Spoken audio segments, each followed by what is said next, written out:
and welcome to our hearing on education and training the next generation of workforce in China. This is the Commission's second hearing, and I have to say I'm more excited about this than probably any hearing I've been to. And part of it is because of the many contradictions that in reading the testimony, there are really strong competing points of view, which I think is helpful to our decision making. Witnesses today, the staff has done a phenomenal job on preparing a statement. I commend it to everybody to read. When I finished reading all the testimony last night, I decided there were some key points that I wanted to identify. Our witnesses today will testify and agree that education and training will determine whether China succeeds or fails in its ambitions, that education is the key overlook factor shaping the U.S.-China competition. Their recruiting efforts will impact the goal of technological independence and economic growth. Without education, there is no quantum computing, surveillance society, electric vehicles, cybersecurity, or military technology. All rely on the quality of graduates from Chinese schools. What our witnesses don't agree upon is the state of education. So that's for us to assess today. There seem to be a series of contradictions. We see fantastic sums of money invested in so-called world-class universities and specialized higher education institutions.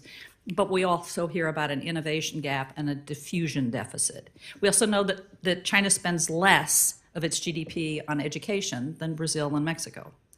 We've heard about we will hear about specialized training programs and high-tech degrees, and yet we also know there are outdated textbooks with faculty that are so out of touch that they don't understand industry needs. There has been a remarkable increase in access to universal education, and the number of graduates coming out of those schools has exponentially increased. Those graduates are making less than migrant workers, if they get employed at all. And there is now widespread rumors of people quietly quitting because of disappointment in the job markets. We've seen investment and priority attention on vocational education, but culturally, vocational education is viewed as a dead end and failure. AI and computer chips are the biggest priority and attention, and yet one of our witnesses identifies that there's a 5 million person shortfall in terms of hiring for 23 and 10 for 2024. And with many companies complaining that the graduates from these schools do not have the skills necessary. And then finally, we have the basic issue of an aging population, which will have a huge influence on the future of China's economy and the competition. So I guess the question I'm really consumed with today is, are we overstating the threat that China represents as a security or economic juggernaut because they simply don't have an educated workforce that they can rely on as they go forward in the future? We asked for and got a fantastic paper from Professor Hannum at the University of Pennsylvania, and that will be part of the record for today. I am delighted to have been joined in this effort by our new Commissioner Price, and I will turn it over to her to make her remarks and then introduce the first panel. Thank you. Good morning, and thank you, Commissioner Cleveland. Good morning to everyone. Today, China's efforts to directly influence and potentially mediate Russia's unprovoked war in Ukraine are making headlines. As China strives to exert greater influence over world affairs, it is crucial to understand the factors within the country that drive its behavior on the global stage. Few topics will have more significant impact on the success or failure of China's evolving international ambitions than the subject of today's hearing, China's education system. The Chinese Communist Party aims to propel China to the forefront of global education by 2035, an aspiration that ranges from vocational training to graduate studies, and from research in science and technology to the social sciences and humanities. This hearing aims to investigate the ability of China's education system to equip the workforce with the necessary knowledge and skills to meet those goals. Despite lofty ambitions, China is beset by challenges ranging from inequality to a broad disconnect between the education system and the labor market. At the same time, other CCP priorities are creating tension with its educational ambitions. Under the leadership of General Secretary Xi Jinping, the Communist Party has tightened its grip on all aspects of society, including education, in pursuit of regime security and political control. Greater ideological and political control over China's universities threatens to undermine academic freedom and stifle innovation. Meanwhile, the crackdown on ethnic and religious minorities in Xinjiang and Tibet raises serious concerns about the use of education as a tool for political, ethnic, and cultural oppression. And over the past few years, the Chinese government has revised curriculum in schools in Hong Kong as part of a larger effort to quash dissent. As the party state weighs competing demands with economic growth and political control in undertaking changes to its education system, there are important implications for the United States. Whether China's education system meets the country's developmental needs will weigh heavily not only on China's economic growth and innovation, but on its ability to influence world affairs. In highlighting the limitations, ambitions, and tensions within China's education system, we hope this hearing will help us gain a better understanding of China's future trajectory. I look forward to insights and perspectives from our panelists on these important issues. Before we begin, I would like to remind you all that the testimonies and transcripts from today's hearing will be posted on our website. Please also mark your calendars for the Commission's upcoming hearing on China's global influence interference activities on March 23rd. We'll now begin today's hearing with our first panel. Our first panel will examine the interconnection between education and China's economic growth and development. We'll start with Dr. Scott Rozelle. Dr. Rozelle is the Helen F. Farnsworth Senior Fellow at the Freeman Spogli Institute for International Studies at Stanford University. His testimony will discuss China's urban-rural divide in education and other major obstacles to future growth. Next, we'll hear from Dr. Prashant Loyalka, who is also a Senior Fellow at Stanford's Freeman Spogli Institute. He will discuss the progress of China's education system, or the progress China's education system has made and the challenges that remain. Finally, we'll hear from Dr. Zachary Howlett, Assistant Professor of Anthropology at Yale and U.S. College at the National University of Singapore. Dr. Howlett will analyze China's system of examinations and their importance to regime stability and China's overall development. Thank you all very much for your testimony. The Commission is looking forward to your remarks. I ask all witnesses to please keep the remarks to 7 minutes. Dr. Rozelle will begin with you. Okay. Good morning, Commissioners. I'm going to be talking about an area of China's education system that was very important, that I think, for economic growth, but that was barely mentioned in the opening remarks, and it's 2/3 of China's education system. This is the education system that educates the rural part of the population. 60 to 70% of China's population is in this rural sector, and there are many reasons why China's economic growth might stagnate or contract. Too much planning, unbalanced growth, aging population, etc. But I believe one of the biggest problems that few people know about that may undermine China's growth in the coming years can most simply be looking at the human capital of the entire labor force. This is everyone from 16 to 65. It's about 800 million people. But I'm looking at the rural economy. It makes up 2/3 of that labor force. And as I will show you, China has one of the lowest educated labor forces in the entire middle income world. So what's a problem with the low educated labor force? According to OECD, there's 3 types of economies that we're interested in. I call them the long time wealthy nations, US, Japan, Denmark, etc. Okay?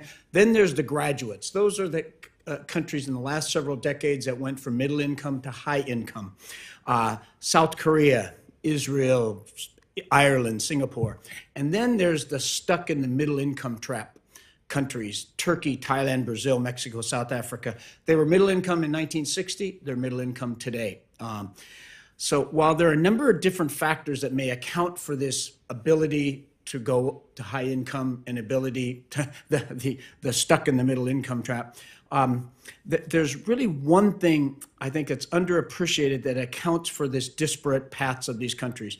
In wealthy countries and the graduates, between 70 to 80% of this whole labor force have been to high school or above. They're fluent in math and science and computers and more, and they're able to participate in the high-skilled jobs that are in high-income economies and that are able to learn how to learn as these economies evolve. Conversely, in the trap countries, only between 30 to 40% of the labor force has ever been to high school, and they lack those skills. There's this undereducated population can't productively participate in the economy. It becomes a burden. They cause social problems, crime even, and is known to be part of the forces that lead these economies to stagnate and even contract. The ensuing vicious cycle has ensnared many of these middle-income economies for decades. So how does China measure up? As I said above, China's education is one of the lowest in the middle-income country. It is the lowest upper middle-income country in terms of this OECD definition of the share of the labor force that's been in the high school. It's lower than Turkey, it's lower than Mexico, it's lower than South Africa.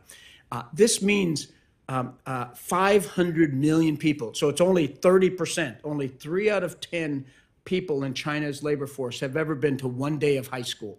And that means 500 million people, almost all poor rural individuals, have no skills that allow them to participate in the high-skill, high-wage economy. You need some people to be low-skill in an economy, but you don't need 500 million if China would ever get to this high-income level. In fact, even before COVID, we begin to see problems emerge. There's a polarization of wages that are just starting now. Manufacturing and construction jobs are falling. People are being dumped into the service sector, informal service sector. Tens of millions of workers, are there in this area where demand isn't high.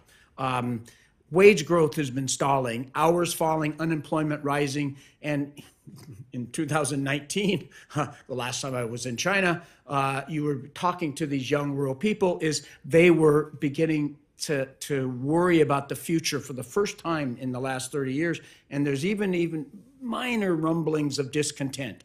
So what's the source of the problem? I don't have time to get into this today. Both Prashant and I talk about it in our formal written testimony, but there's, the government's been worried about this and they've been investing in this sector, but it's still not enough. Teachers are low quality. Teachers are unsatisfied. Many children have to board at school when they're 6 years old and above. Parents aren't home and they're separated for months. And there's still health and nutrition problems in these. But the biggest problem, the thing that my group has been working on for the last probably 10 years or so, is the high rates of cognitive delay among the rural population. That's not genetic or even nutrition. It's the lack of a quality home environment as these kids are young, 0 to 3, 3 to 6, that they lack the stimulation and support. A recent systematic review published in the British medical journal Global Health found that almost 50% of 3-year-olds in rural China have either cognitive, language, or social emotional delay. And science clear, if your brain isn't developed in early childhood, you aren't going to do well in school. You aren't going to learn those skills that they need.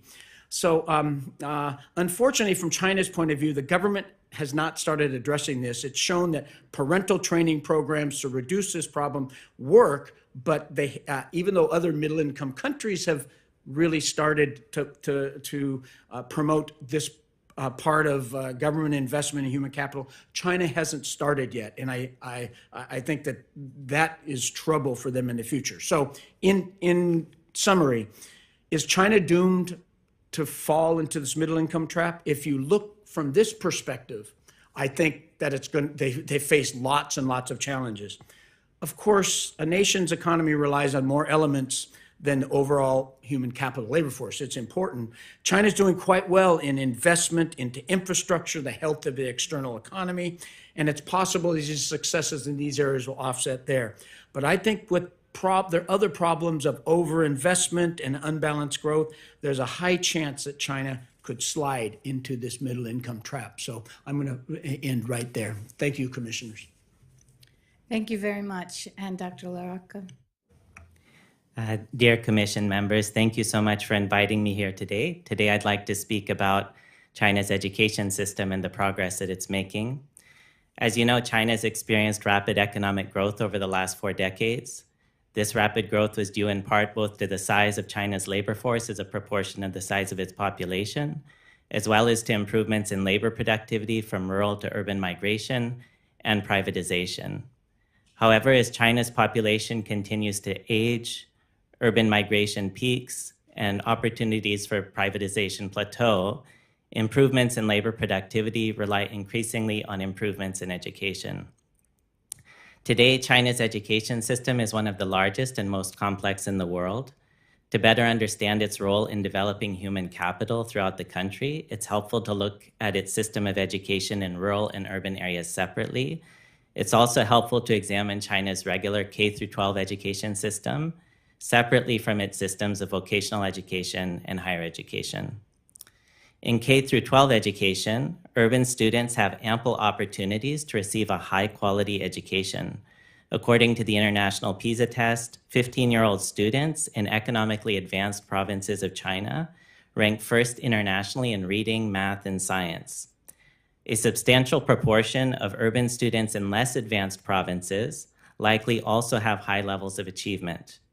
As China has 61 million urban students in grades 1 through 9 alone, clearly the country has a large pool of educated talent to draw on. It is important to note, however, as Scott mentioned, that rural students still comprise about 3/5 of students in the country. Ensuring that the population of rural students receives education of sufficient quality remains a major issue in thinking about China's continued growth and increasing economic inequality. The issue of educating rural students is complicated by the household registration system, as well as the fact that rural students have to compete with urban students on competitive entrance exams to enter high school and college. According to a nationally representative survey in 2018, there is a moderate-sized gap in achievement between rural and urban students. At the same time, rural students in grades 1 through 9 appear to be making steady achievement gains in school. This indicates that the quality of primary schooling and junior high schooling in rural China is relatively high, at least compared to other developing country contexts. China can thus draw on a reasonably large pool of educated talent in rural areas as well. That being said, while the vast majority of urban children eventually enter academic high school, which is a gateway to college, a much smaller proportion of rural students do the same. Rural students, in fact, frequently end up in vocational high school or drop out of education altogether. The quality of vocational high school in China is poor and not a major contributor to human capital development in the country. By contrast, students entering academic high school take rigorous and demanding college preparatory courses. Because of the rigor of the curriculum, competition to do well on the college entrance exam, and prior investments in schooling, the achievement levels of students at the end of academic high school are quite high. A cross-national study of students entering the 4-year computing and engineering programs in China, for example, shows that students in China are years ahead of students in India, Russia, and probably the United States in math and science achievement. While students enter college with high levels of achievement, however, during college, they appear to learn very little in terms of basic academic skills and higher order thinking skills like critical thinking. Cross-national studies confirm that students in China's 4-year public universities make few, if any, gains in math skills, and in fact lose science skills in the first 2 years.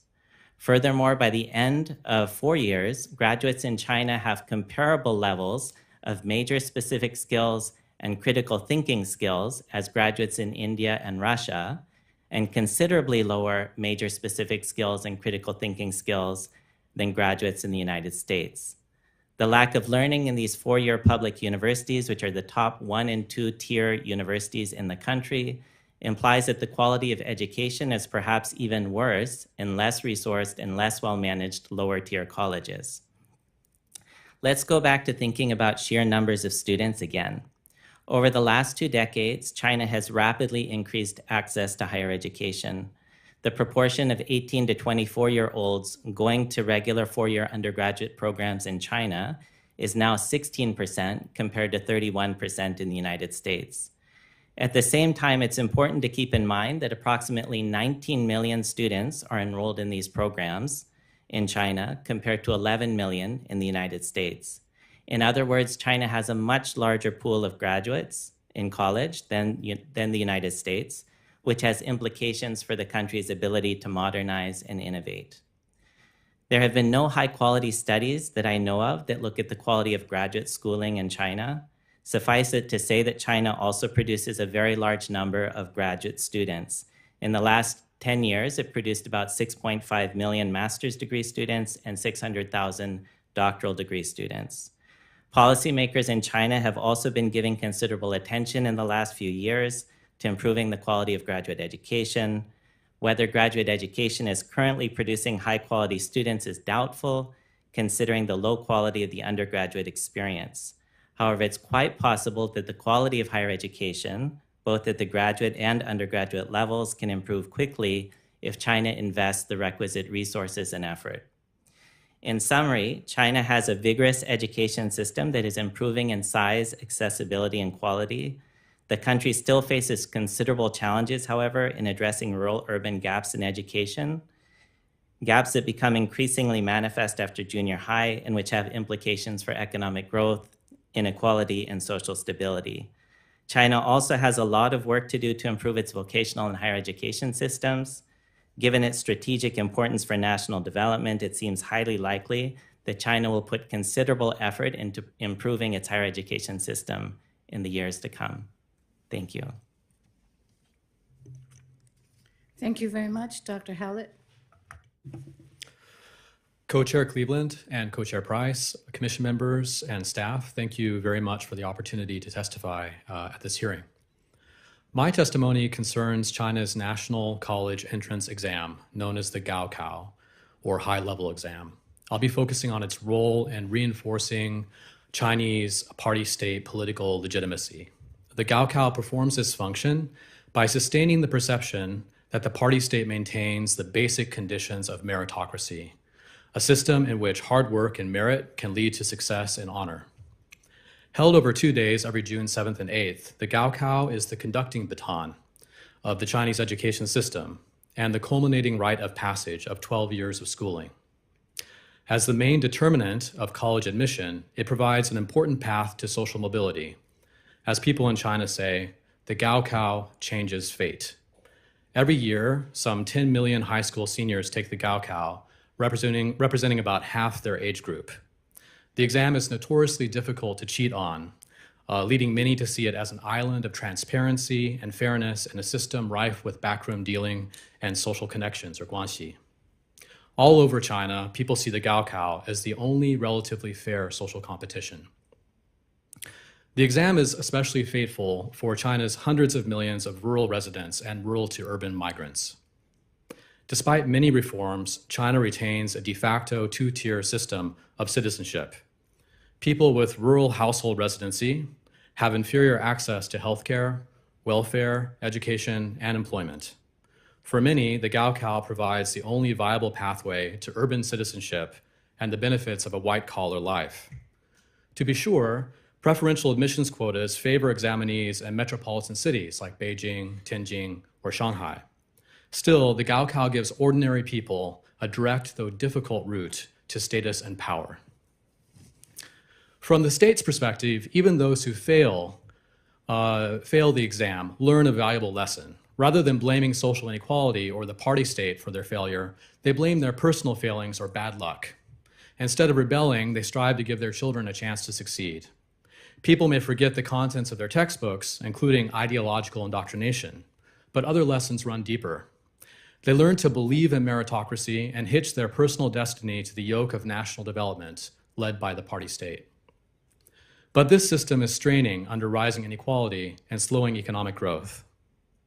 In the post-Mao era, gaps in test scores and educational opportunities have widened between socioeconomic groups and regions.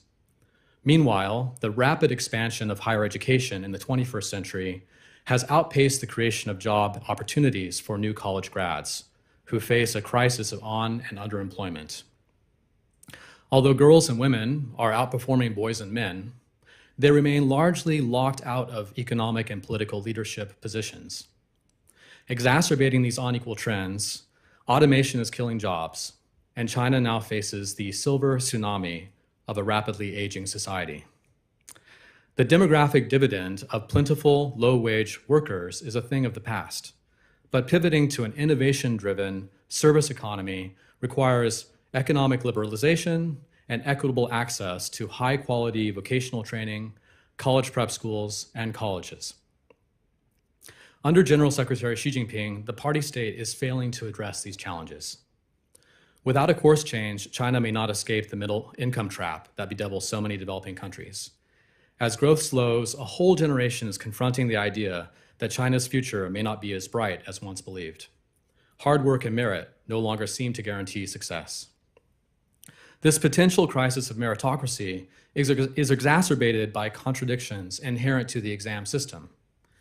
As the country attempts to pivot toward innovation and services, it faces a dilemma. People of rural origin see the exam as fair because it relies on memorization. Reforms to focus on creativity and innovation tend to benefit relatively privileged urban children who have access to creativity-building extracurricular activities, such as hands-on scientific research experience. Already, the higher education system is heavily stratified, with urbanites dominating in elite colleges. Every shift towards focusing more on selecting for creativity further alienates and marginalizes people of rural origin.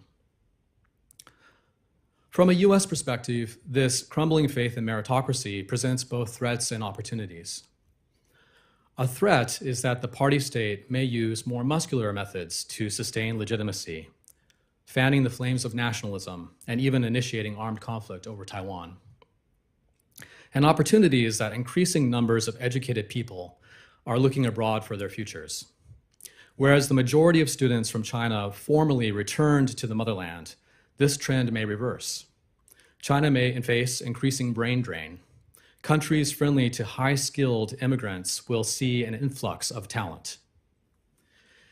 It will be in the US's long-term advantage to welcome these young people who largely maintain a positive image of the United States as a land of opportunity, freedom, and democracy.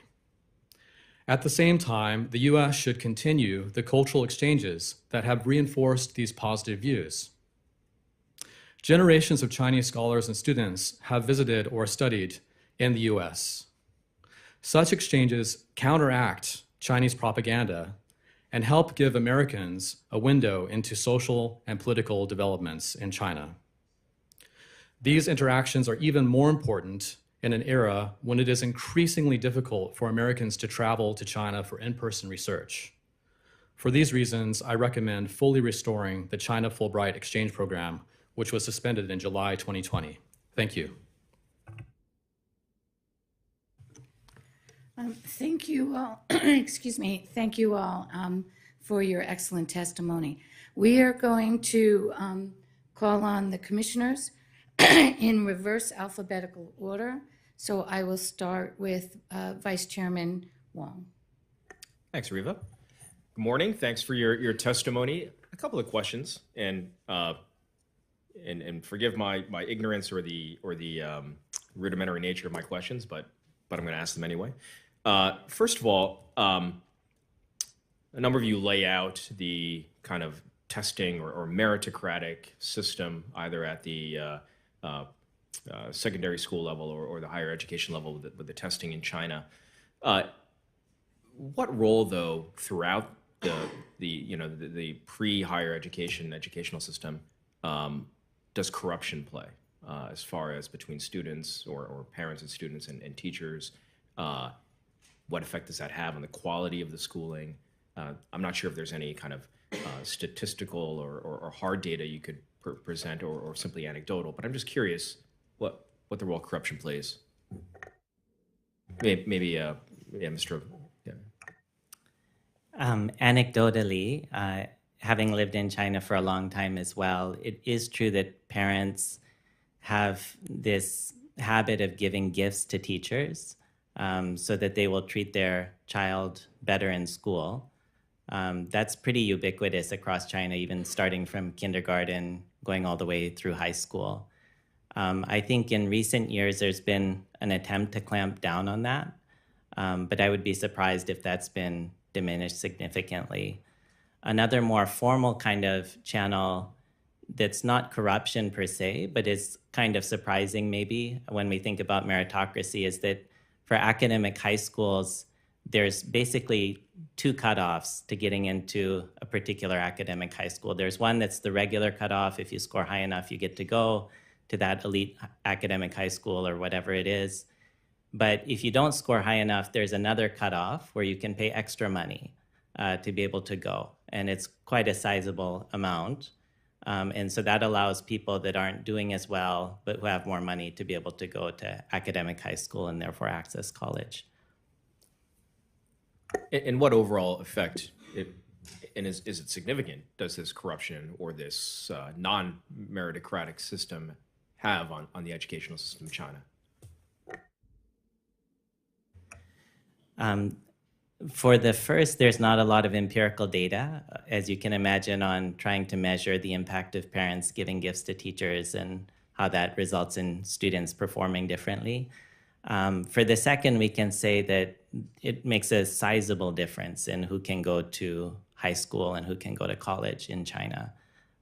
We have a paper about that. I'll have to go and look at the exact numbers, but it's a significant change in allowing people who are economically more advantaged to be able to go. Could I just add one thing? And so in these rural areas, they don't have the resources to give these gifts to teachers. And so the really good teachers want to shift to urban schools where they get the gifts. And so it contributes to the decline in quality of these rural schools. I'd add a couple points.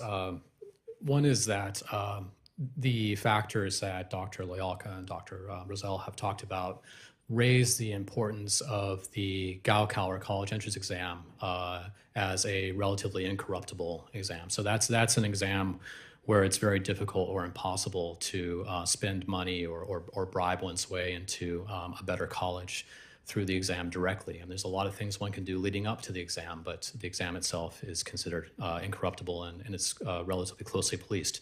There are ways to cheat on the exam by hiring a sharpshooter or someone to take the exam for you, but it's difficult to do. And the other point I'd like to raise is just that there's an increasing number of private schools in China, and they are also sapping rural areas of teachers because they can pay a higher salary. They get some of the best students from the countryside by giving them scholarships. And this further sort of hollows out the rural public education system by creating a brain drain effect, in addition to the normal brain drain that you're getting from people wanting to migrate to urban areas. And Dr. Howlett, it's your view that both the high school entrance exam and the higher education entrance exam, they are relatively unaffected by party influence. So if your child or if you are a high-level party official, whether at the provincial level or national level, you can't affect the results? I think my and this is anecdotal, but my sense on the college entrance exam is that it's not possible for people to corrupt that exam, even with a lot of influence. However, there are a lot of things leading up to the exam. So, for instance, the best students in every high school that are relatively well-resourced, so these are urban high schools mainly, these urban high schools get a quota of students that they can just send to colleges, and that's through a preferential admissions program. And it used to be that principals would do favors to their friends by selecting students with good relationships or good political connections for those preferential admissions. A lot of schools, when there was pushback on this, shifted to just selecting students who had the best test scores. But the list of students who would be in that list of students who could be considered, that there was some maneuvering there. So there's still a little bit of maneuvering, but The interesting thing about that is that the purpose of these preferential admissions policies were to create or to give a pathway to college for students who may not do really well on examinations, but were innovators or creative. And that whole purpose is kind of pushed aside. Thank you. I'm out of time, but I might have a follow-up question. Thank you. And after we go through the panel and those panelists who are joining us virtually, we'll come back to more questions if we have time. Commissioner Wessel. Thank you to our witnesses for great testimony. Thank you also to the chair and vice chair. You know, this is a really important hearing. The headlines these days are about the surveillance capabilities of balloons, et cetera, and not the capabilities of the Chinese people and what challenges and opportunities that poses. And this hearing isn't a long time coming. We've examined the capabilities of Chinese military troops, training regimes, et cetera, but have not done enough or anything in this area. So thank you for the hearing today. I want to ask a couple of questions that came up as you were talking. And first, Dr. Rozelle, with regard to the inadequate attention to rural education, and I would, from what I've heard as well, not enough resources being applied throughout the system. Is any of that designed to advance the power of the CCP over its own people? Is there a tension between education and reform, rights, et cetera? So is there a limit to how much educational opportunities will be provided for how it might empower the thought processes and interest the people? And if Dr. Rozelle, after you, but if each of the other witnesses has a comment on that. Sure, that's a really good question, and we thought a lot about it. I think the answer is no. So number one, that as Prashant said, and as I had a phrase, but there's more in the written testimony, the government has put a lot more effort into the rural education system, and I was going to ask, does the government know about these problems you're talking about? And the answer is, I think yes, and I think that they don't do the right thing of investing in 0 to 3. But the problem is, their education system is very much like ours. It's very decentralized. 40,000 school districts in China. We have 40,000 school districts here. Our school districts are funded by property taxes, mainly, some from above. Theirs are from local taxes, and some from above, more from above. So there has been. And so that's been the basic, so this rural areas were poor to start with. They have low tax bases. So they just have very poor facilities. And I think that, I don't think they want those rural people to be downtrodden, unable to participate. So they end up in these factories. Like he said, the factories are automating at a very rapid pace. And, they see this rural economy as sort of a weak spot in future growth. I'll leave it there. That's a great question, though. Okay.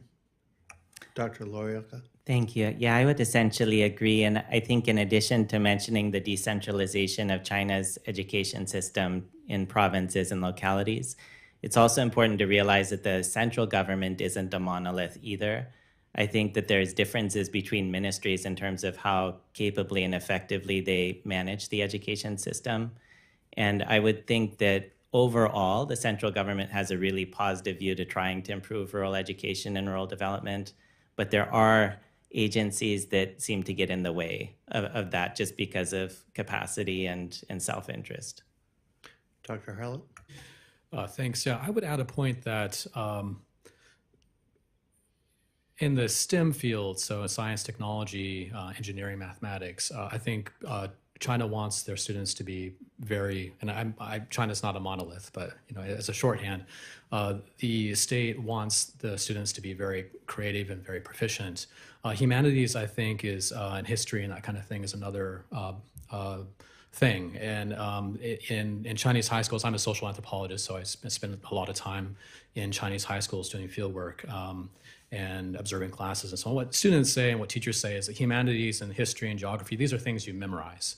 And you memorize to pass the test. And this is a norm reference exam that is very good at making fine distinctions between different people and ranking them. It's not good at testing whether or not people have achieved a certain level of proficiency or skill. And what students would say, in particular with regard to humanities, is that if you love the humanities, don't become a humanities major in China, because it's all about memorization. So I think in terms of educating a critical population that could question national orthodoxies, I don't think that the exam system is geared to do that, nor do I think anyone in the Chinese system is really pushing for that at the policy level. Okay, thank you. Commissioner Shriver. Thank you, Madam Chair. Thank you to our witnesses for the excellent statements and expertise you're contributing to this. This is very interesting for me as well, a topic I haven't looked a lot at. And I found myself sort of oddly reassured and sort of feeling cold-hearted about it, like, good, China's failing more of its young people than we are. But it's, it does all relate to the things that we care about at the high level in terms of the competition. So this is something we need to understand better.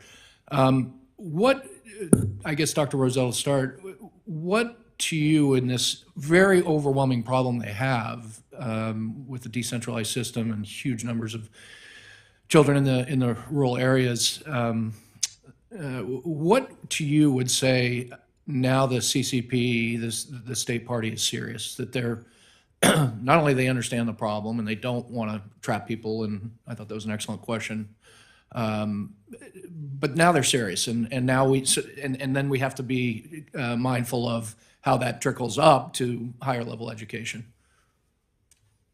Yeah, another good question that we think about and are looking at, and I think what you would really want to see is two things. First is a shift of priorities to try to take these rural kids from rural areas and get them into urban schools. So allowing migration, reducing the importance of the hukou, the residency system, permit system, right? And because that's where you're going to get good teachers and more focused education. There's effort at that. Now, it's done in an area that's true to, they're letting them move from the rural areas to the local county seats. So think about that as in central Iowa, from moving from a farm into the little county seat, which is an improvement, yes, but it's probably not going to be there for a long run. So that's one thing. The other thing is they really need to do what all these other middle-income countries are doing, recognizing that they have a problem that starts at 0 to 3. Parents want their kids to go to college. 95% of rural parents want their kids to go to college. By junior high, they're dropping out. For 5,000 years, they've raised a farmer. Now they got to raise a college student, and they just don't know. And so I think it's those two efforts, and that's going to require a big shift of resources. I say, take it from other parts of the economy and put it in there. And when we see that they may be serious. Yeah, I agree with what Dr. Rozelle said. I would just add, it's important to recognize that rural China isn't doing badly. Like when you think of such a large number of school children and the amount of resources they're putting in, our surveys show that students are learning math skills in 7th and 8th and 9th grade, which is, really surprising because in a lot of developing country contexts, they're not. Just to say that China has been doing significant things in the last 10, 15 years to really invest in rural education. I mean, if you go to even a poor rural area, you look at the school buildings, they're tremendous. The teachers are qualified, they show up to school, they show up to class, the curriculum is good, and there's this motivation to try to get, past that high school entrance exam. So just to say there's the things that Scott said, which I think are really important, but there's also a lot that's happening that's not bad. I would add that there's, as Prof. Loyalka said, there's a lot of investment in rural schools, and I did some of my field work in a rural school in a county seat, a senior high school in Fujian province, a relatively wealthy coastal province, and they had a new school building, and they had gotten a bunch of local county investment to make scientific laboratories, a new library, and a lot of things. And they'd done this in order to get a state accreditation at a higher level school. There's sort of a ranking system, and it's brought them up in the rankings. But as soon as the inspectors were gone, those laboratories were sort of taped off, and students weren't allowed to go in there, and the focus was back on passing the college entrance exam. And that's, one can understand why. This is how students from rural areas change their fate. So there's a lot of emphasis on quality education and on creativity and innovation, but how it filters down to rural areas is questionable. Thank you. I might jump in on a second round. Okay, seems that my name is next in reverse alphabetical order. In a 2015 congressional trip to China, including a stop at the university in Lhasa in Tibet, the party secretary of the university mentioned to the members of Congress that to them, modern education accompanies re-education in the TAR, in the Tibet Autonomous Region. And it brings to mind, as I think about that comment, when we talk about meritocracy, when we talk about the college entrance exams, how is it weighted in terms of the STEM fields versus the humanities fields, the parts of the education that are going to contribute to the state versus contribute to the state indoctrination or state way of looking at things, as opposed to the science fields and the innovation that might come from that? And that's to anyone who wants to jump in. This is not great because I have to say, in recent years, I don't know. I do know that there's been a lot more emphasis on studying political doctrine and that kind of thing. But I do think that the majority of the weight is on learning the technical subject matter, so math and science and the different types of science. I do agree with my colleague that I think the humanities is a lot of rote kind of memorization, and it's within that you have ideology placed or a certain worldview placed. But I do think that the students that are going through high school, first of all, they get to choose whether they want to go into a STEM field or not. But as they go through, they are primarily learning STEM subjects and so forth. Let me just say, to answer another part of your question, there's a very interesting paper written by a professor in the Ivy League, and he looks at the feelings of students towards the state and towards international issues, relations with the United States being one of them. And before and after a reform of the curriculum was in the mid-2000s. And there's a real difference in how kids look at the state, and I think that's important. When they get to high school, they do math and science, and they're getting ready for the college entrance exam. But all through elementary school, there is an emphasis on the party, the state, your role in that. And so I think that that's been a change, and trying to address the question you ask. I mean, we know that under Xi Jinping, there's been an increasing emphasis on teaching Xi Jinping thought and political correctness in schools. But politics and ideology, which is a course in high school, is not a required subject on the college entrance examination. I think Tibet and Xinjiang are special cases in the sense that there's going to be a lot of emphasis on political indoctrination in those places. And of course, there is all over China. But my personal experience sort of on the ground, empirically, anecdotally, from observing classes, I mentioned in my written testimony, for example, that when I was in a politics class in my rural field site, a student got a politics quiz back and he'd gotten a bad grade on it. And he kind of looked back at me and sniggered and said, "This is socialist brainwashing." And so I think that that sentiment is widespread. These are things that people memorize to pass tests. And I think that similarly, things like the weekly flag raising ceremony or other kinds of patriotic education, teachers widely acknowledged that this was empty. This is something that was performative. Students didn't really buy into it. So there is something deeper about nationalist history and things like that can come through the family and come through popular media. And when that overlaps with what happens in the school, it sticks. But I think that the lessons, as I mentioned in my testimony, that school teaches kids in terms of political lessons are much deeper and has to do with national development, wanting to move from a rural area to an urban area. And when one's merit has been recognized by the state through this examination system, then one tends to also recognize the state as legitimate. Thank you all. I'll save my second question for a second round if we have one. I'm going to turn to Commissioner Helberg, who is joining us remotely. This is his first hearing, so welcome.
Are these achievements all driven by its diaspora and IP theft practices?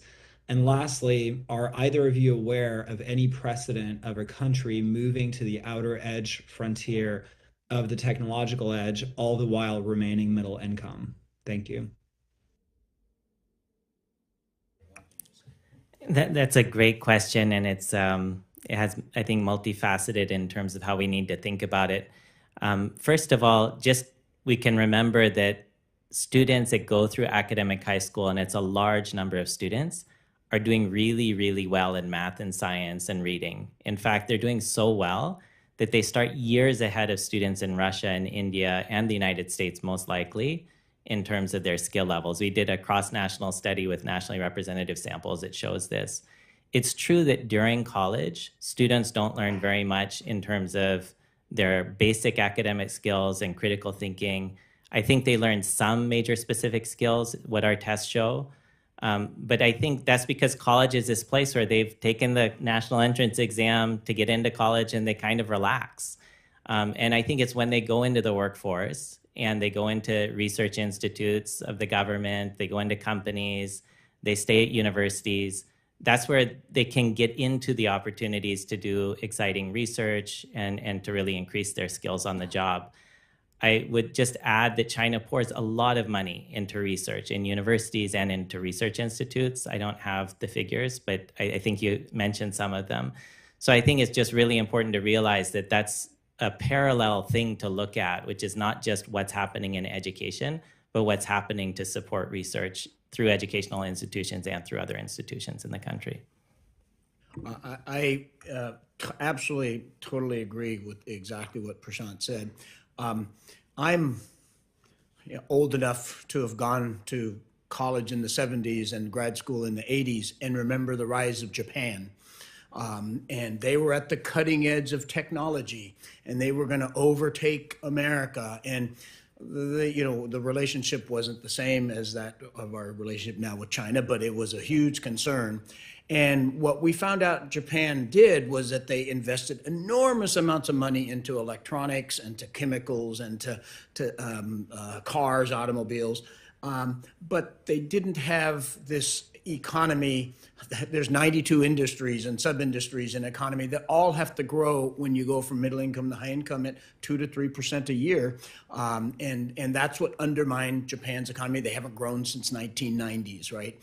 And I think that some of that is what we're seeing in China today. They're trying to plan these economies, and they put enormous amounts of resources into these few industries, and they make breakthroughs. And because they have smart people, and they copy technology from the West, et cetera, et cetera. So I'm gonna leave it at there. But I think that we need to consider those parallels, and they're good and bad and ugly, right? I just supplement those important points by saying that I concur with Dr. Loyalka's views that higher education institutes largely are what students refer to as sort of an empty experience after the fatefulness of the college entrance exam.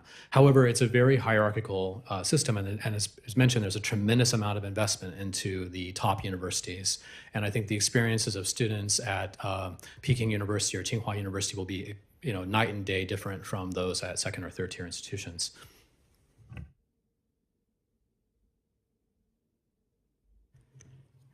Thank you all. We're going to move on to Commissioner Goodwin.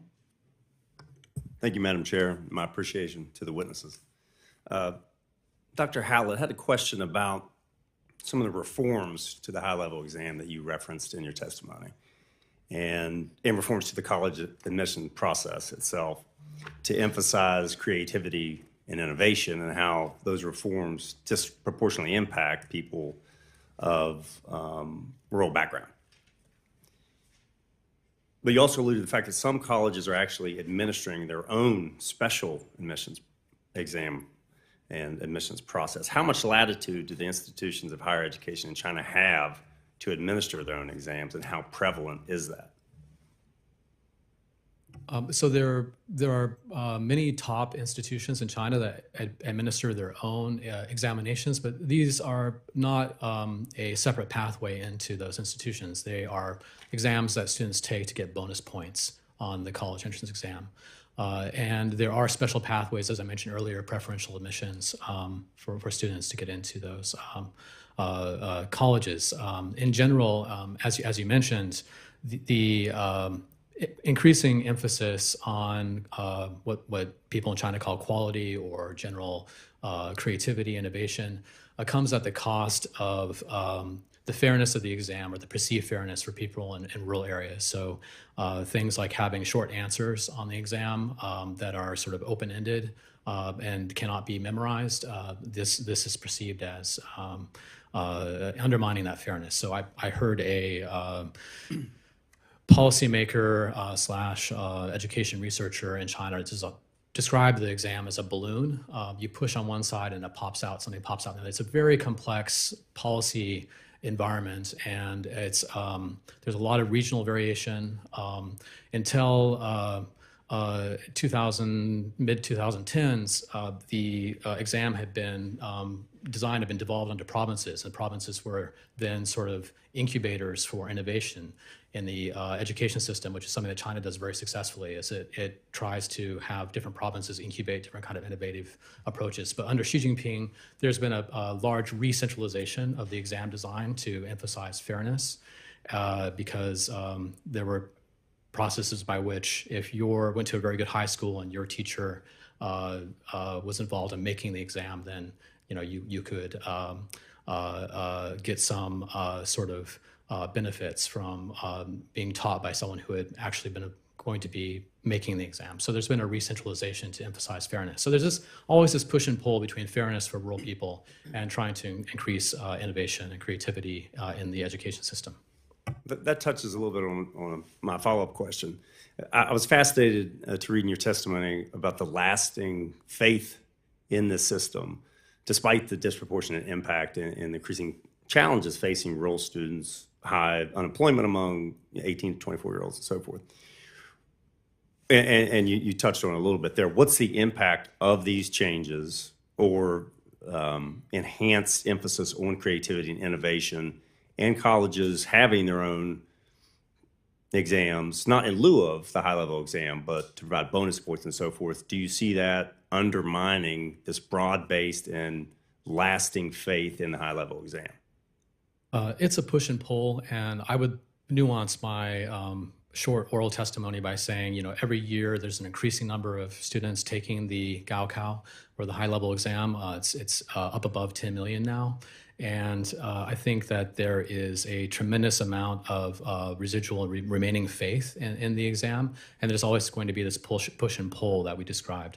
But I think a key word now in China is this word involution or nejuan, and that describes escalating social competition for diminishing gains. So there's a sense that among China's youth right now, that you take all these exams, you get into college, that wasn't good enough to get a job, now you need to take a master's degree. There's this degree inflation, there's quiet quitting, or what they call lying flat, tongping.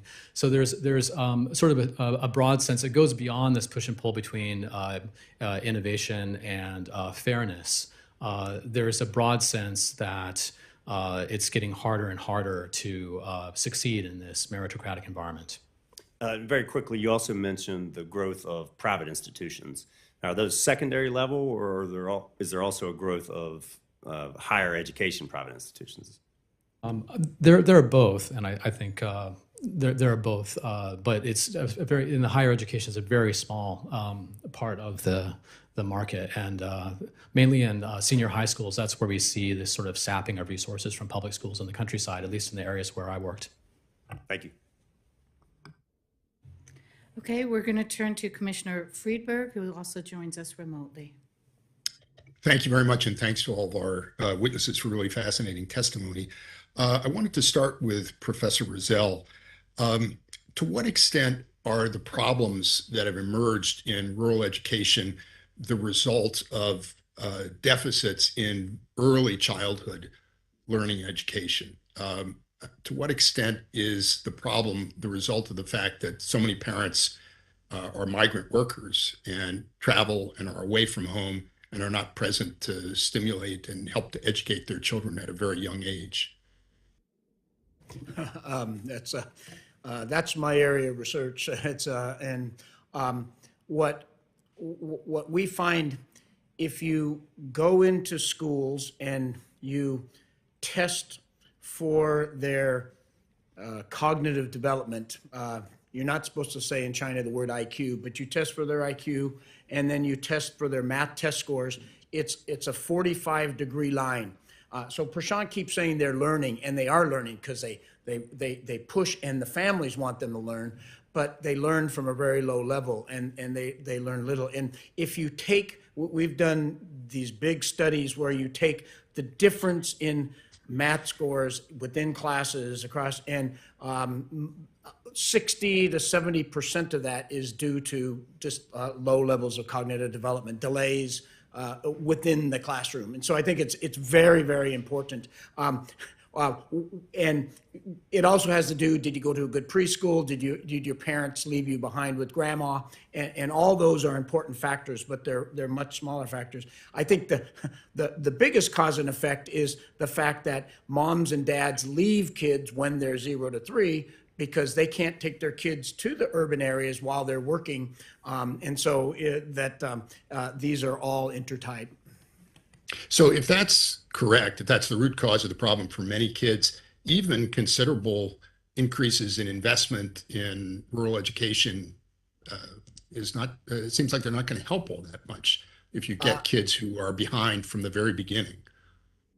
Well, this is what other middle-income countries have found after 60 years of being stuck in this trap is they've started investing big programs in 0 to 3, and it's a tough investment, right, for any leader to do because if we start a 0 to 3 program right now to try to improve their cognitive development and language skills, they don't enter the labor force until 2045, right? And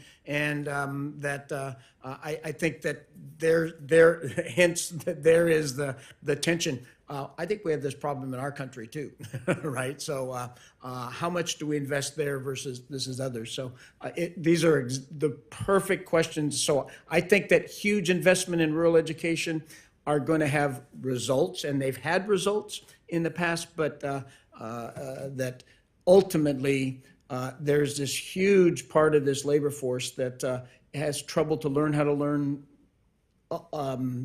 done. So this is a problem then that's existed for some time, probably since the 1990s. To what extent are those problems manifest in China's economic performance up until now? This is not something new, if I understand correctly. Okay, so what you have to understand is, right, I mean, the going from poor to middle income is a very different feat than going from middle income to high income. When you go from poor to middle income, that you mobilize inputs, you create markets, you overcome inefficiencies, and you have new technologies and productivity gains. So these people who are cognitively delayed, they're the ones who would have special education in US schools, and there's no special education system in China, but they can sit in factories and do the repetitive work perfectly fine, maybe even better than kids who are much brighter. And so the fact that we don't even know that those kids weren't a problem in the past 30 years, but they become a problem later. And that's what the experiences of these other middle income countries have shown. So a big part of the problem looking forward has to do with the change in the nature of the economy and the requirements for productive jobs, right? You could have kids who are underperforming but doing these very repetitive jobs. They may not be very well suited to the next generation of jobs. Right. So in high skill, high wage, high income economies, right, a large share of those jobs need math, science, language, computers, and that's the skills that they have trouble doing. Okay. Thank you very much. Okay, Co-Chair Cleveland. Thank you, and thank you all for your really thoughtful remarks. I'd like to go back to something that Commissioner Hellberg raised, and I'm struggling with the idea that on the one hand, China's able to produce extraordinary technology relatively quickly. Whether they can field it, I think we'll hear about later today. But I guess the question I want to ask is, can the talent pool that China has meet industry and other actors, government needs? And I want you to address it from the perspective of who's teaching, what are their qualifications at the higher ed level, not K through 12. Do instructors have relationships with industry in a way that helps ensure that new requirements are met? And in particular, I'm confused by the data that we'll hear later today that show that there's only 15 to 20% of graduates from these new integrated circuit and semiconductor majors, only 15 to 20% are actually securing jobs in industry, even though there's a 200,000 job shortfall. So I'm puzzled by the disconnect between what students are getting trained in and what industry is complaining about in terms of qualified graduates. Does that make sense? I'll try. I think, there's often been a narrative in many, many countries where companies say graduates are no good. Mm-hmm. That's just really ubiquitous. I think even in the United States, I think you'll find that they'll say that, they lack certain types of skills. Even in China, where there was always complaints about college graduates not being able to find jobs and having low returns, we find that actually wasn't true. When people actually did labor market surveys, it's true that people might take a little bit of time to find the right job for them, but there were really high employment rates, and a lot of people would have jobs in which they'd get a very high return that would grow quite rapidly over time. So I don't know this latest study that you're referring to and what the data is that it's based on. In terms of the professors in colleges, and I think Zachary mentioned that there's elite colleges, about 100 of them. In those colleges and the second tier, I would say they do have really good access to materials. They do keep up to date with things. They're really savvy on the internet. They find the latest US textbooks. They translate them into Chinese. They use them if they want to learn. But then I think, whereas the learning isn't like great, as my studies have been showing in college, those elite college students, there's a lot of them. There's 100 universities that train a lot of students. By the time they end college, they have skill levels that are equal to the average student in the United States that's graduating from college. So it's this huge pool of students that's not like doing super, super well, but that they're doing pretty darn well. They're equivalent to our own college graduates. And they're entering the labor market, and they're going to be working in industries, is my guess. How do you account for the high unemployment rate then?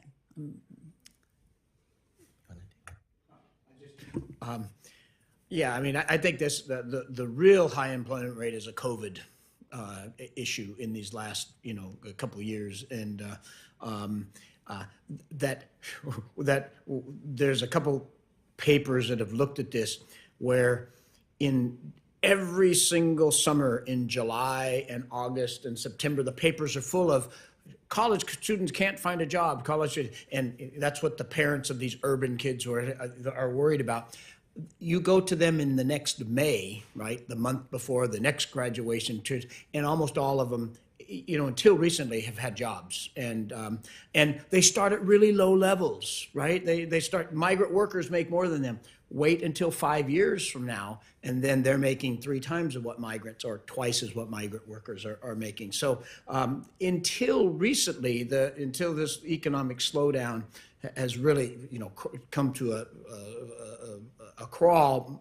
And again, we don't know if it's policies of the government or if it's COVID, but we see real unemployment now, and that's the issues that are in front of it. Whether the bounce back is going to happen, and they're going to do that, but I think as the economy slows, you're going to see more and more of that, and it's going to become an issue.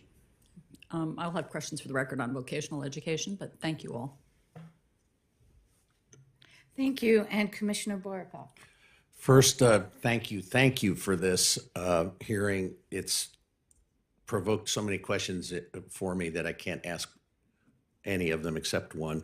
I want to start with Dr. Rozelle and tell you that I come from the same era you did, and early in my career, I had a phenomenal, great job, and they were so worried. I worked for a nationwide company, reported to the CEO of the company, and all of us nationwide were forced to read specific books about Japanese management. I was forced to go through classes about Japanese management, and I'm very thankful they did that, because that is what encouraged me to quit and go start my own job and start my own business, and I've been self-employed ever since.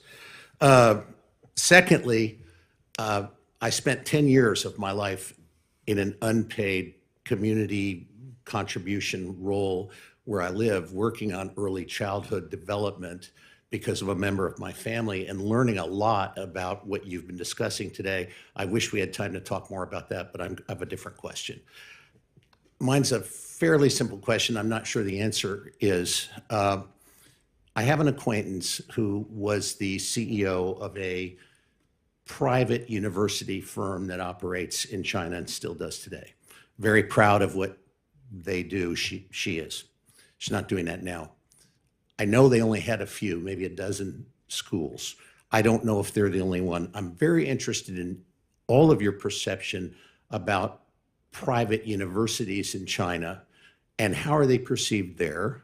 Obviously, they must be, they wouldn't be there if the government didn't see some kind of value. Are they state supported? Are they any good? Or are these, as Vice Chairman Wong mentioned, are they perhaps part of the corruption that occurs to get into schools. I just want your impressions of how do they operate and what are they all about? Yeah, so the first two tiers of colleges in China are four-year public colleges. The next tier is four-year private colleges. And there's a reason they're the third tier. When you take the college entrance exam to get in, if you score lower, you get into one of those colleges. The tuition is twice as much. Their quality is really bad. I mean, so if first and second tier students aren't learning in college, I can guarantee you third tier university students are probably not learning. Below that is what they call three-year vocational type of colleges. Those are both public and private, about half and half. And also, there haven't been any systematic studies that at least I know of. I don't think we know of any. But I imagine the quality there isn't very good either for the same reasons. So effectively, you're saying that they aren't having any real impact. And the reason they're being allowed to operate is for probably that reason. Yeah, I don't think they're really having very much impact. I think it helps take in more college enrollment, which is helpful to the state, you know, giving people that sense that they're going to college and provides more legitimacy to the state. And the state isn't, you know, paying very much for it at all. Yeah, and in the three-year vocational colleges, there are, I mean, these are kids that went through the academic high school level, and then they get into these vocational colleges, and they do get exposed. I mean, to them, it's sort of like practical training. Half of the time they spend as interns, and so they're paying tuition, and then they go to work for free for companies, but they're getting experience in some cases. So it's a tough thing. Like we said, nobody's even studied it. It's an expensive form of upskilling. I just add that vocational colleges and programs, people who attend those are widely seen as failures, which is a big impediment to reform. In relation to earlier points, anecdotally, students from China are telling me that even those graduating from top 40 college public universities need a master's to get a job now in the current environment. Thank you all very much. Okay, Commission Chair Bartholomew. Thank you very much, and thank you to our witnesses, both for your testimony today, but really also for the work that you've been doing throughout your careers. These are really important issues. So I have a number of questions. If there's a second round, I'll probably need it, or I'll put them in the record. I guess first, one of the things that we know about lifting incomes, particularly in rural and poor areas, one of the major differentiating factors is the education of the mother. Education of girls, education of the mother. And I'm wondering if you could talk a little bit, since a lot of times girls have been devalued in rural Chinese culture, and girls are often the first people who are pulled out of school in order to help around the house. What about the participation rates of girls in rural areas? This is another area that we've looked a lot at. And I think you're going to be surprised and not surprised by the answer. First of all, in rural China, the status of girls have risen dramatically in the past 10, 15 years. I go on a lot, but where you see it the most is they can get a job off the farm. So now they can contribute directly to income. And number two, there's a huge sex imbalance.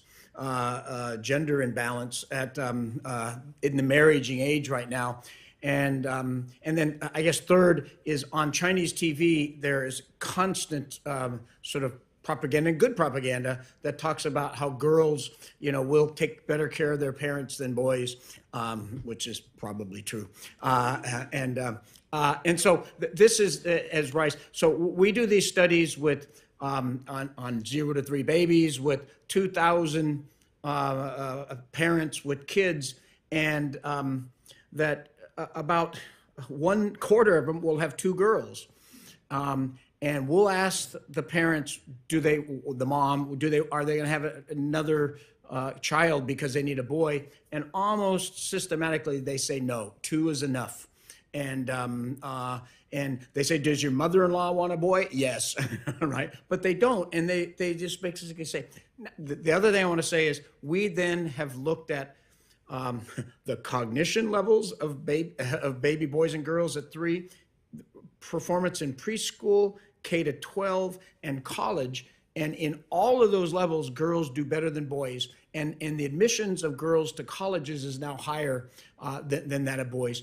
That's the surprising news. The unsurprising news is as soon as they enter the labor market, which is typically an urban labor market, they're very much discriminated against. And their salaries are lower, the promotion is lower, and it has to do with they're going to have babies soon and have to take care of them and not focus on their jobs and be worried more about the family. So it's good questions, and I think it's a little it's surprising, but I think that you can understand it in the evolving of the Chinese economy. So women are not holding up half the sky. Say that again? I said, so women are not holding up half the sky, not when it comes to the labor force.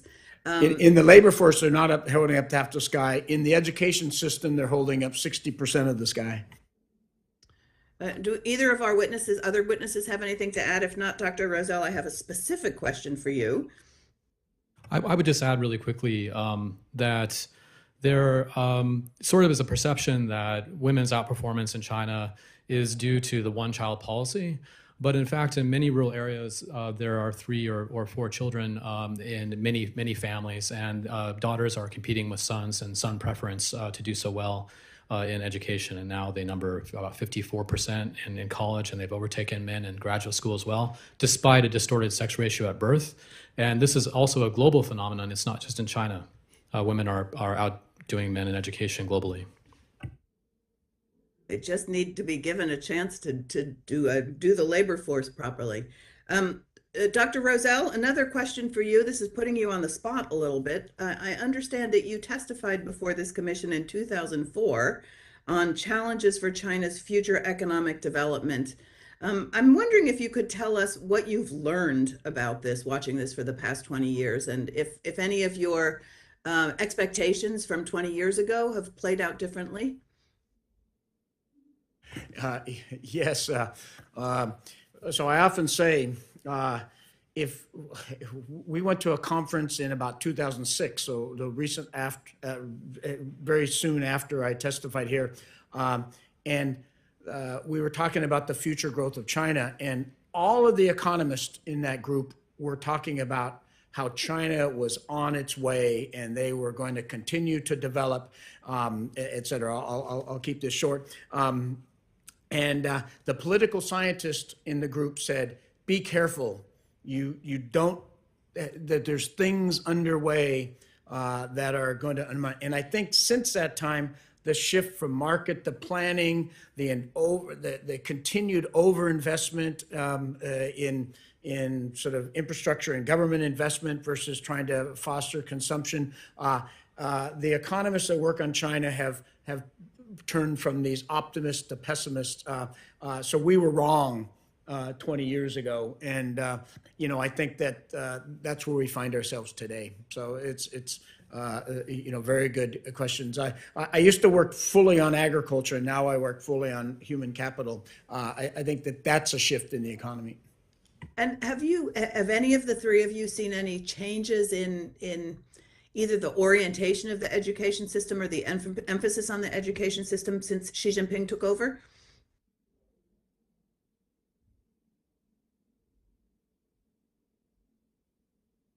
Don't hear any response. Oh, no. So did we see changes in the what part of the education? I'm just wondering if the education system as you have seen it and watched it over your careers has changed in any way since Xi Jinping took power. Is it on the same trajectory, what's being taught, how it's being taught, emphasis on education, or have there been any changes to that? I mean, I think coming back to Commissioner Goodwin's question, there's always going to be sort of perennial calls for more emphasis on creativity and on innovativeness. Xi Jinping has also reinforced ideological education. But at the end of the day, people in China say that what they call a multi-factor admission system like we have in the United States just wouldn't work in China because it could be corrupted. because recommendation letters could be paid for, and athletic accomplishments could be faked. And we saw with the admission scandals in the States that indeed happens. So I think that there's both continuity and change. There's Xi Jinping has really, as part of the general tenor of the anti-corruption drive, there's been sort of a suppression of backdoors and of bonus points and that kind of thing. And on the other hand, at trying to push creativity and innovation, but it's a very difficult juggling game to maintain. Thank you. I think my time is up. Thank you. And thank you to all of you for your excellent testimony and answers to our questions. We're going to take a short break and we will be back in about 6 or 7 minutes. Thanks.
Welcome. Our second panel will examine the role of China's higher education system in supporting China's innovation ecosystem. We'll start with Dr. Xin Xu, who's appearing remotely, a research fellow at the Center for Global Higher Education at Oxford University's Department of Education. She will discuss the party-state control influence over the higher education system. Next, we'll hear from Ms. Anna Puglisi, who's Director of Biotechnology Programs and a Senior Fellow at the Center for Security and Emerging Technology, who will provide us with an analysis of China's system, research institutes and universities, and how they develop science and technology. And then we'll hear from Dr. Jeffrey Ding, welcome back, Assistant Professor of Political Science at George Washington University. Dr. Ding will assess the ability of China's I'm reading what the staff wrote and I don't understand it, so I'm going to change it. Dr. Ding will assess diffusion of technological advances and the role that is supported by China's education system. Thank you very much for your testimony. I know it's complex. I've read it with great care, but try to keep it to 7 minutes because, as you know, we ask a lot of questions. So Dr. Xu, we'll begin with you for your brief overview. Thank you. Thank you very much for the kind introduction, and thank you so much again for this opportunity to contribute to this hearing. Since I'm currently based in the UK, I also thank you for the opportunity to join online. I'll draw on my written testimony and present three major themes about China's higher education and research, particularly humanities and social sciences research. Although they may seem paradoxical, they need to be understood not from so-called Western frameworks, but from the lenses of Chinese history, reality, cultures, including political cultures.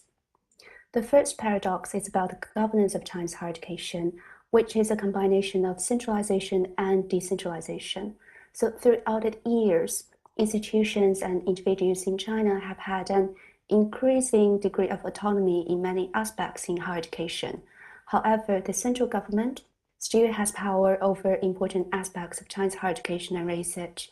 This is reflected, for instance, in the importance of the national double first-class university programs and the previous 985 and 211 university programs. The second paradox is about Chinese research, particularly Chinese humanities and social sciences research, which demonstrates oscillations and tensions between internationalization and indigenization, or the so-called Chinalization or Chinification. We need to delve back into history to understand this paradox. For thousands of years, humanities have been vital in ancient Chinese scholarships, but since the Western invasion in the 19th century, Chinese people started to turn to Anglo-European sciences and establish social sciences disciplines following Western frameworks.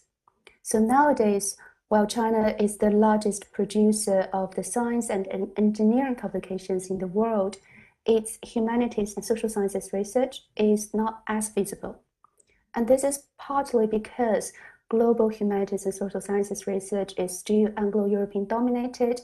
So we know that more than 90% of research indexed by global databases are published in English language, but the main language for publication in Chinese humanities and social sciences is still Chinese. So this means that many of the knowledge produced in China is not visible in the world. For many years, Chinese government has been encouraging the quote-unquote going out of Chinese humanities and social sciences research to make Chinese voices heard in the world. But on the other hand, Chinese humanities and social sciences research will never be completely internationalized. This is because, unlike sciences, humanities and social sciences are much more rooted in local and national cultures and realities. And in China, there have been long-standing debates about and concerns about self-colonization of Chinese research and pushbacks towards Westernization. And policies have also been emphasizing on valuing Chinese cultures, traditions, theories, and making impacts on Chinese society. The third paradox is about academic freedom and autonomy. So Chinese academics face conflicts between the need to pursue knowledge freely, between institutional and national controls, as well as between their own desires to contribute to nation building. Again, back into the history, For thousands of years in ancient China, Confucian intellectuals see themselves as having responsibilities to contribute to the society, ensure social order and stability of the nation, and be dedicated to benevolent governance. But on the other hand, Confucian learning also highlights the importance of academic freedom. Not every academic in China now still embraces the traditional Confucian values, but the tradition is still influential.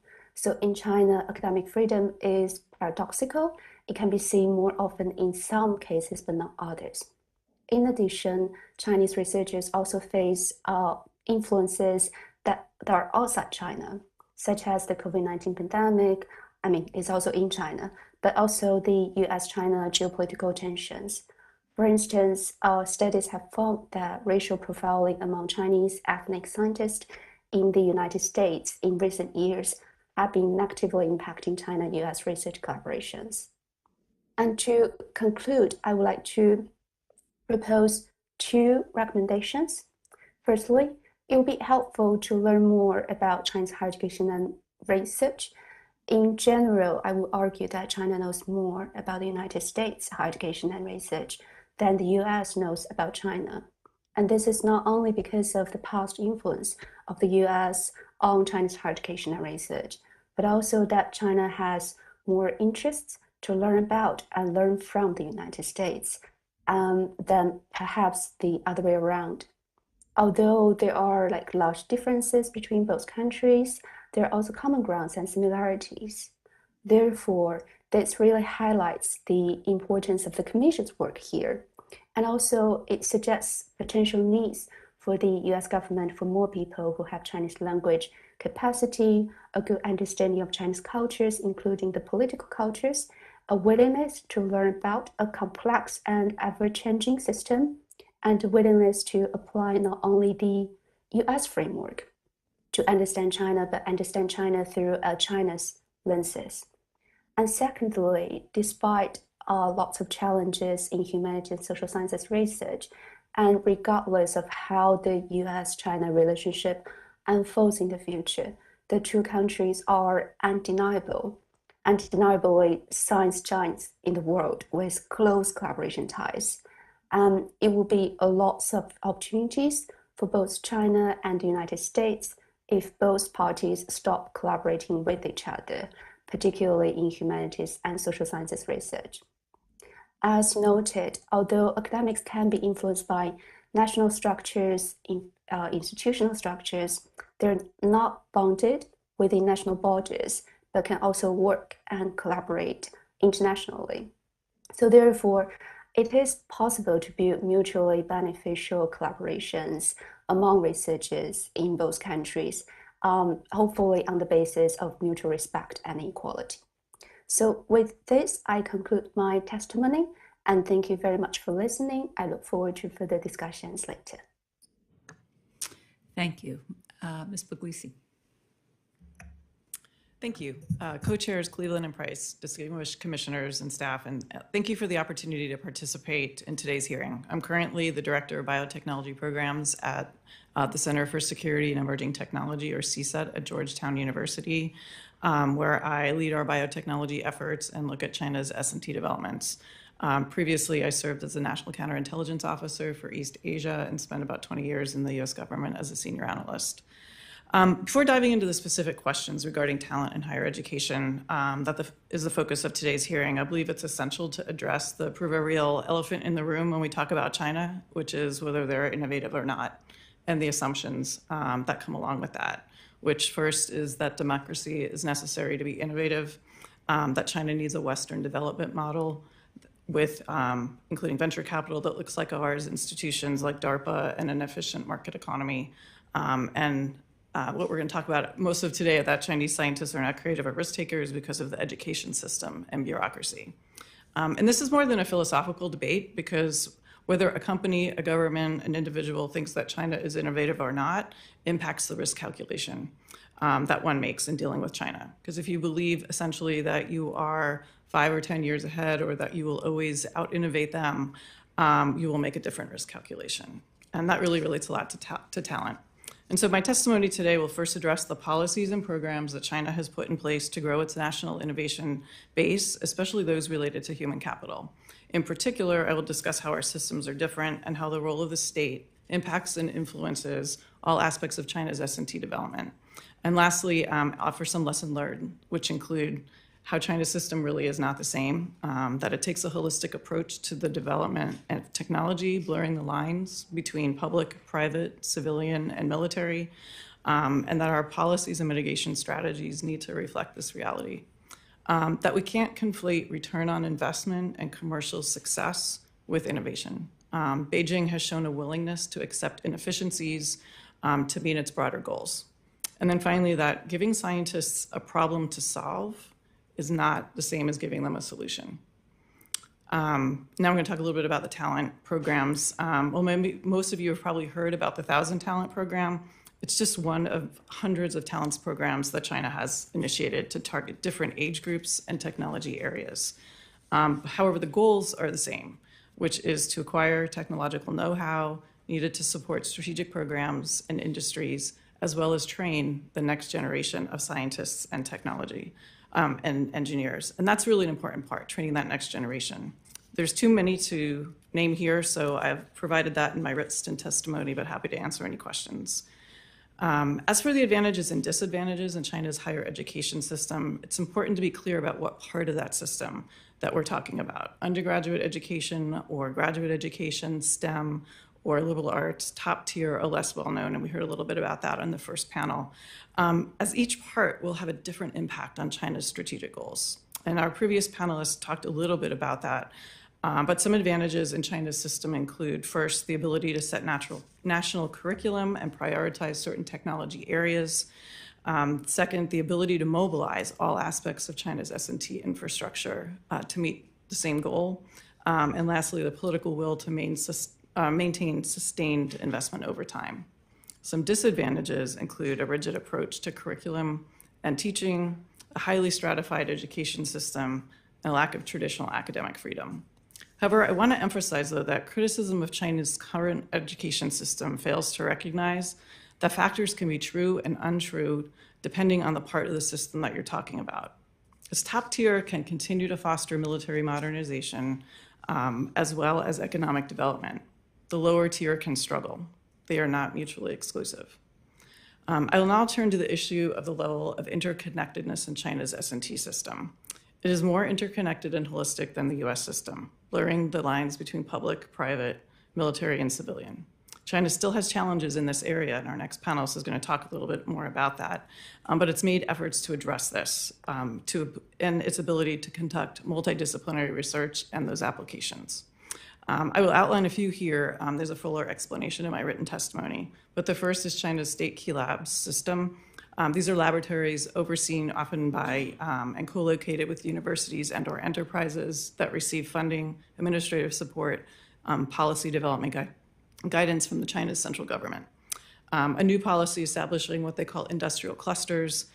These are integrating researchers, developers, and government entities. A lot of them focus on AI and biotechnology. Perhaps China's most well-known policy to do this interconnectedness is its military-civil fusion. China says it will use any knowledge or technology it acquires for its military. However, increasingly, what we see them focusing on includes things that are not usually thought of as military, so artificial intelligence, biotechnology, neuroscience, brain-inspired research. So how does China incentivize its researchers? The Chinese government uses policies and programs to provide a demand signal for certain technology areas. Scientists are given hard problems to solve. The Chinese government supports and invests in these areas, oftentimes that have longer timelines and smaller return on investments than individual companies can tolerate. 5G, batteries, and DNA sequencing capacity are examples of these. China's approach to its S&T development may prove unsustainable in the long term, but it can still impact US competitiveness and hurt US interests in the short term. So in conclusion, I leave the committee with the following thoughts. First, China's policies and plans form a complementary web for the development of talent and emerging technologies. They can form the foundation for future growth and military modernization that Beijing controls. It's not where they are today in some of these certain fields, but the rate of change that we should really focus on, and that building of capacity. Talent in a robust education system is really essential to compete. Innovation comes from actually doing the research. If we don't continue to train our students, technicians, researchers, as well as invest in the tools of discovery, we will not be able to keep pace. And finally, China's policies are challenging for the US, its allies, and like-mindeds to counter with policy measures, because most policy measures are tactical and not designed to counter an entire system that's different and structurally different. So I want to thank the committee for continuing to discuss this issue. These are hard conversations that we as a nation must have if we're going to protect and promote US competitiveness and future developments that reflect our values. We have to start to think about our national innovation base and the talent that supports it in terms of the greatest value to the nation, as opposed to the lowest cost. China will gain the advantage in the technology competition if we don't identify those areas where national security and market forces diverge and take proactive measures to compete. So thank you very much. Excellent, thank you. Dr. Deng. Thank you so much, distinguished commissioners and staff, for having me here and inviting me back. Sometimes I don't get invited back to things, so I don't know what to make of that, but it's good to be back and hope to be back in the future. Second thing I'm grateful for is especially the staff for inviting me to talk about this forthcoming paper that's coming out in the Review of International Political Economy about China's diffusion deficit. And it's very rare for academics to get interest in their papers before they come out and also after they come out. So I guess it's all downhill from here in terms of future papers. But I'm very grateful and excited to talk about it. So I'm going to talk about four things. First is explaining what I mean by innovation versus diffusion capacity, especially when it comes to why we even care about China's innovation capacity, their human capital, why we care about China's technological capabilities, and how we assess scientific and technological capabilities. Then I'm going to talk about why I think China is facing a diffusion deficit, which I define as there's a wide gap between China's ability to produce new technologies and its capacity to spread them across a lot of productive processes. Third, I'm going to talk about the role of education in that diffusion deficit, with some examples from emerging technologies like AI, and I'll conclude with some policy recommendations. I'll begin by saying that discussions about national scientific and technological capabilities are often obsessed with which state creates new-to-the-world innovations, who comes out with the first big idea. My argument is that we should spend a lot more time and emphasis on a country's diffusion capacity, its ability to spread and adopt innovations and embed them across a lot of productive processes. And I think this distinction is really important for general purpose technologies. These are technologies that economists have identified as historical engines of growth, things that can permeate throughout the entire economy, like electricity or computers or artificial intelligence. So it doesn't matter as much, in my opinion, which state produces the first electric dynamo. It matters much more which state electrifies their economy at scale in a more sustainable and effective way. It doesn't matter as much which state produces the first computer. It matters much more which state computerizes its entire economy. It doesn't matter that much which state produces the first ChatGPT or the first major breakthrough in artificial intelligence. It matters a lot more which state intelligentizes its economy at scale. And my argument is that technological capabilities matter when we think about this, when we think about assessing rising powers, because the key part of why all this matters is which country can sustain productivity growth in the long run. If you look at the historical patterns of the rise and fall of great powers, the countries that became the leaders and power transitions that occurred, they occurred through the mechanism of one great power, one rising power, sustaining economic growth at higher rates than their rivals. Britain became the economic leader first, off the back of innovations in the steam engine and other technologies in cotton textiles. Germany and the US challenged Britain's leadership in those areas off the back of innovations in electricity, interchangeable manufacture, but they became economic rivals first, and then that economic power translated into political and military leadership. And so if we think about the rise and fall of great powers and US-China competition in emerging technologies through this lens of which country can adapt technologies at scale, which countries can build a better diffusion capacity, I think that reorients the framework by which we evaluate scientific and technological capabilities. So again, we're trying to measure whether China's capacity to innovate differs strongly from its capacity to diffuse technologies at scale. And I argue that this sort of diffusion deficit does exist. By a lot of measures that are more closely related to innovation capacity, China seems to be among the world leaders. Quality of their top 3 universities is very high. Quality of their top 3 firms in terms of R&D expenditures is very high. We've seen a lot of figures saying China is producing more science and technology PhDs than the US in terms of some of the highest leading talent. And there's no doubt that in certain emerging technologies like AI, China is going to be able to produce major breakthroughs. They have strong firms in this space. What my analysis shows is that when you look at how these major breakthroughs are translated and diffused throughout the entire economy, there's a much bigger gap. This requires a focus more on the linkages between those frontier firms, the Baidus, Alibabas, and Tencents of the world, to the small and medium-sized firms that need to actually adopt what's coming out of these frontier firms. And so my method of doing this was to take the Global Innovation Index, which has a lot of different science and technology indicators, sort them by which ones were closer to innovation capacity and by which ones were closer to diffusion capacity, and look at China's global rankings by those 2 sub-indexes. And on the innovation capacity sub-index, China is much closer to the US's rankings. On the diffusion capacity sub-index, there's a huge gap. And I think we see this with the diffusion of information communication technologies, such as like low cloud computing adoption rates. Third part is to look at what is the role of education in all of this. And I think that in China's case, there's an overemphasis on R&D. Chinese policymakers have been very good and effective at meeting R&D targets, much less effective in terms of meeting education targets.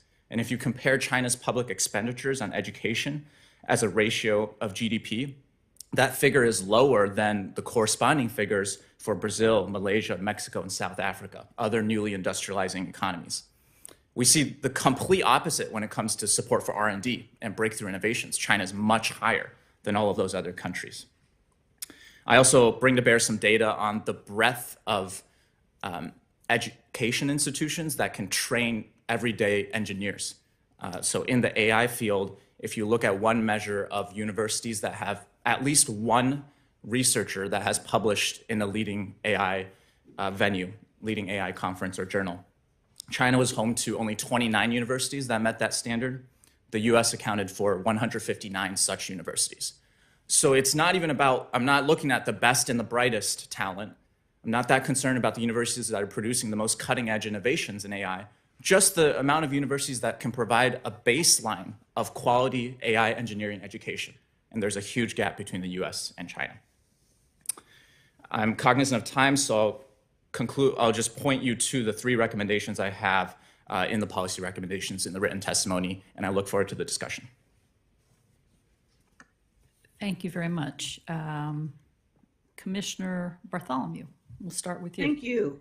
Thanks very much again to our witnesses. Trying to figure out where to start. Dr. Ding, I think in a lot of ways your testimony takes us right into the elephant in the room that Ms. Puglisi raised, which is does freedom of speech, is innovation possible in a context like the Chinese system, as we understand the Chinese system? But I want to make sure that I understand. You said that there's a big gap in the ability to diffuse, and I am presuming who does that gap benefit, and not a big gap in innovation. And I would have thought that that was the other way around. So maybe I'm misunderstanding something, but can you explain that to us more? Yeah, thank you for the question. I think when I'm looking at innovation capacity, I'm interested in which countries can produce the novel to the world innovations, which countries have the best chance to produce those innovations. I think by a lot of metrics, patent metrics, R&D spending, number of highly cited publications that a lot of people cite in the space right now, China performs very well and is considered a near peer to the US, if not even exceeding the US in some of these innovation capacity indicators. When I say there's a gap, I'm saying that China performs much less well on diffusion capacity indicators. And I do think that runs counter to the conventional wisdom. I think sometimes we look at what's happening in mobile payments or high-speed rail, and we extrapolate to say that China can adopt anything at scale. I think it's much harder to do so for things that are necessary for businesses to become more productive. So the examples that I cite in the written testimony include things like cloud computing adoption across businesses. Are businesses even using computers? Are they online? What is the diffusion rate, adoption rate of those technologies? The use of industrial software to automate certain processes. All those rates, if you look at those indicators, China is lagging far behind the US. And for me, that diffusion capacity metric is much more important because historically the rise and fall of great powers has centered on which country can actually sustain productivity growth in the long run. And actually having these technologies adopted across a lot of businesses and at scale is what's going to be driving productivity growth. Interesting. Ms. Puglisi, can I put you on the spot and ask what you think? Because it sounds like Dr. Ding is flipping the basic understanding.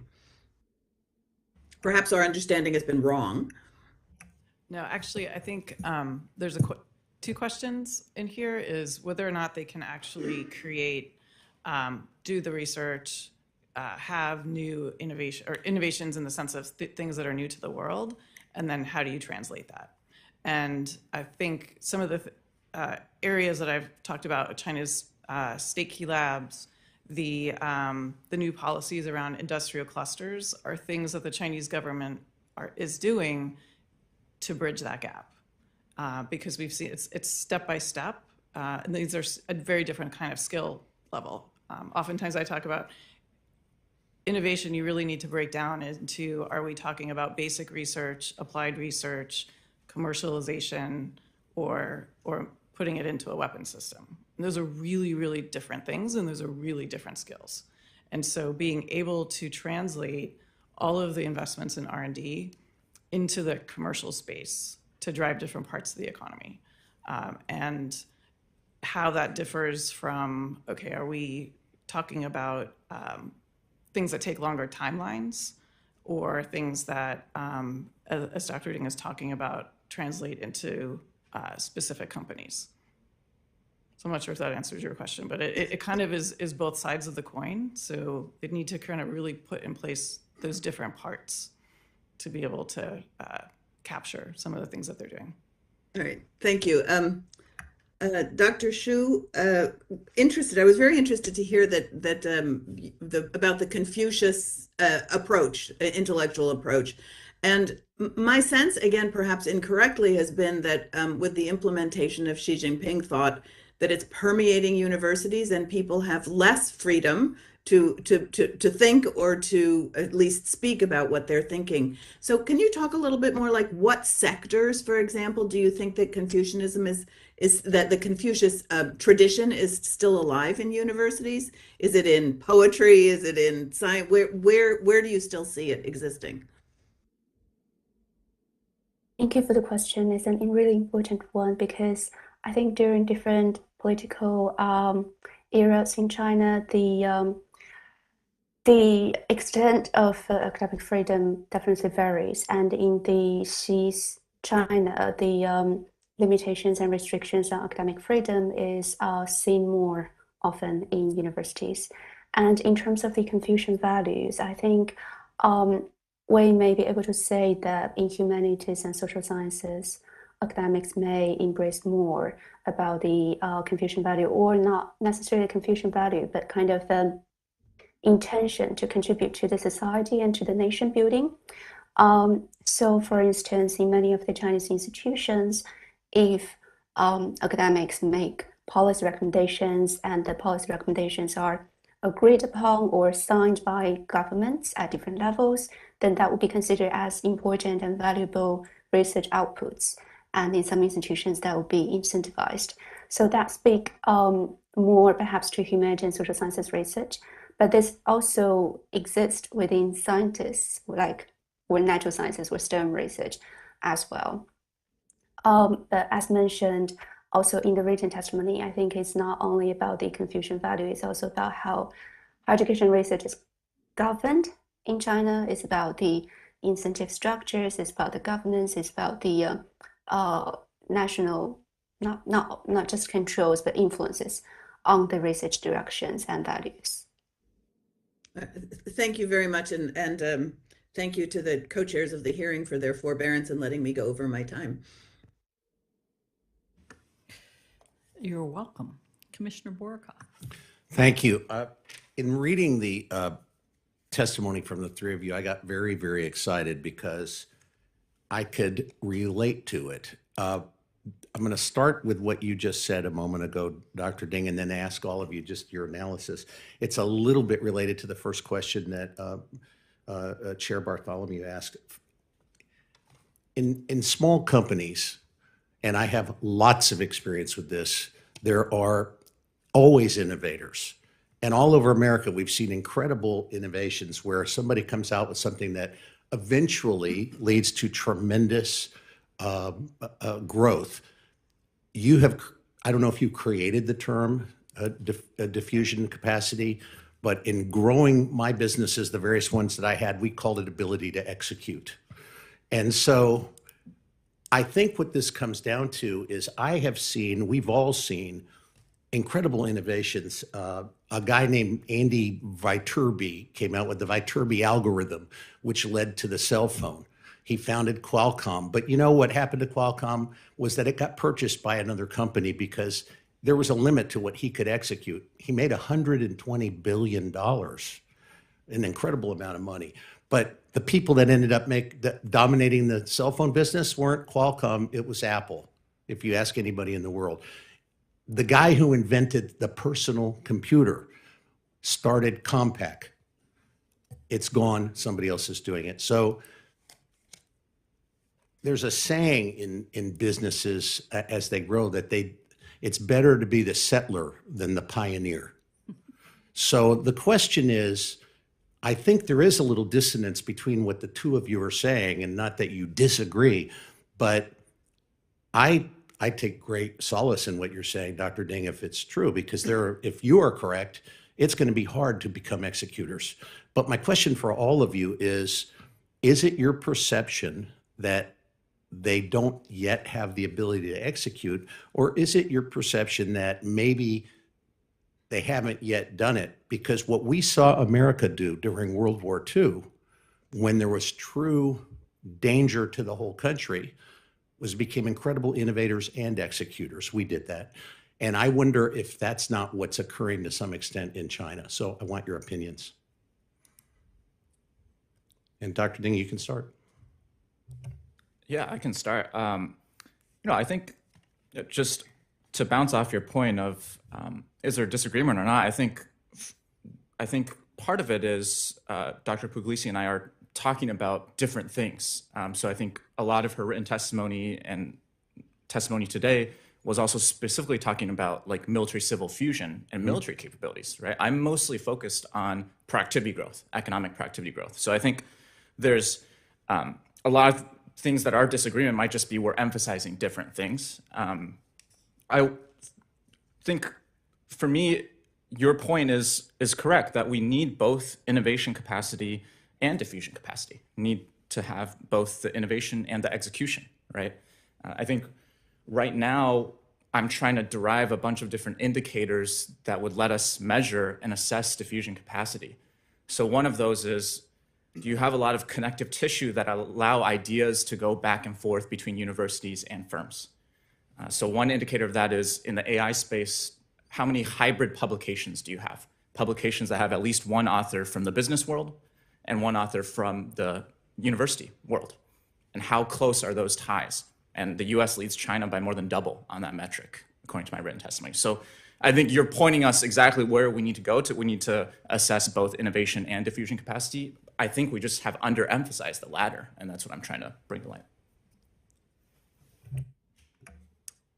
Right. I think in my spoken testimony, I emphasized something slightly different. But I think it's also, it comes back to my comment about the change over time, right? Because if we were having this hearing, and I think those of you, you've heard me speak on this topic before, we were talking about the innovation capacity about 10 years ago. We still talk about that. What we've seen China do, and similarly to how they've put in place the building blocks for that innovation capacity, is now trying to put in place those building blocks for the diffusion capacity. So partly that is the state key labs, partly this is a new construct that they call industrial clusters, where we see universities, companies, state-supported, state-owned, being put together, research institutes, as a way to kind of recreate or create a Bell Labs kind of situation, where you have the people that are thinking thoughts, applying those thoughts, and pushing. And I would also venture to say that finding indicators of what that's going to look like is also challenging, because it gets to the question of, do we look at market economy indicators for a non-market economy? And I would venture to say that we have to be careful when we do that, because success can mean something very different and can look very different in a non-market economy. And also, I would venture to say that the emphasis earlier really was on getting some of those innovations, a focus on military modernization. And what is lost in the conversation between military-civil fusion is oftentimes it's as much pushing lessons learned and capabilities from the military into the civilian world. And we've seen some of those success stories, such as batteries, is a great example of that. Thank you very much. Thank you. Commissioner Friedberg, I'll wait till the end, so. Commissioner Friedberg. Thank you very much. Yes, I think Ms. Puglisi and Dr. Ding really have focused on what seems to me to be a core question in all of this. I mean, for a long time, people in the West and the United States thought basically that China had to become like us in order to be innovative. But what we've seen so far is that the CCP system has been able to retain political control while at the same time, in fact, becoming more innovative in various ways. And the question is, what are the implications for the longer term? And it seems there might be a way of reconciling what appear to be differences between the two, which have to do with the time horizon. So I think Dr. Ding is talking about the longer term, innovative, productive capacity of an economy over decades or centuries. Ms. Puglisi is, I think, pointing to the possibility that in the near to medium term, even a system which might in certain respects be less efficient and less innovative than ours can still cause considerable problems, challenges, strategic challenges. So I'd be interested in your views on that, but let me start by asking Dr. Ding, basically, what, if anything, could the CCP regime do to improve its capacity for diffusion and absorption? Would the changes be profound and structural and require some sort of different political arrangements, or is it a matter of adjusting policies here and there?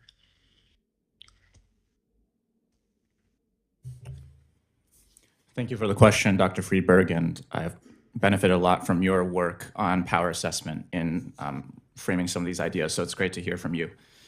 I think to your point about why do we care about technological capacity and the time frame for these issues, yeah, I think one of the reasons I wanted to make an intervention in this area is there's a key debate happening among US policymakers right now, which is which power has time on its side, the US or China?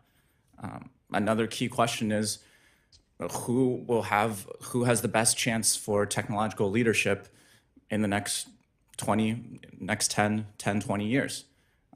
If you talk to people who implemented the October 2022 chip controls on China, they were saying we are doing these actions because we view this as a long-term competition.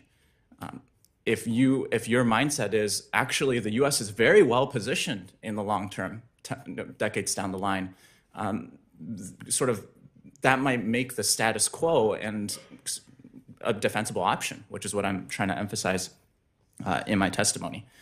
I think I agree to your point that a China that doesn't catch up to the U.S. fully can still pose a lot of problems. There's a lot of research to that extent, and I think that's important to highlight. I'm trying to answer a different question. In terms of what the CCP can do to improve its diffusion capacity, I think the aspect of it that's structural is party planned economies, centrally planned economies are not good at diffusion. They're not natural acting.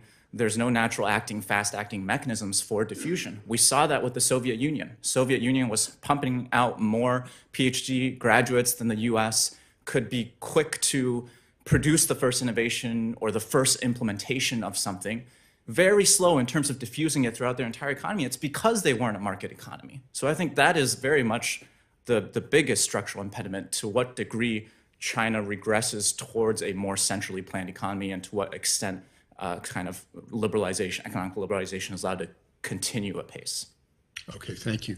Ms. Puglisi, if you have thoughts on that, I'd be interested, but I had a specific question, and that is, to what extent do you think China's success thus far in moving forward and becoming more innovative has had to do with their continued access to our system and to the broader Western technological, scientific, innovative system? And what would be the consequences of that access being constricted on their ability to be innovative in the future?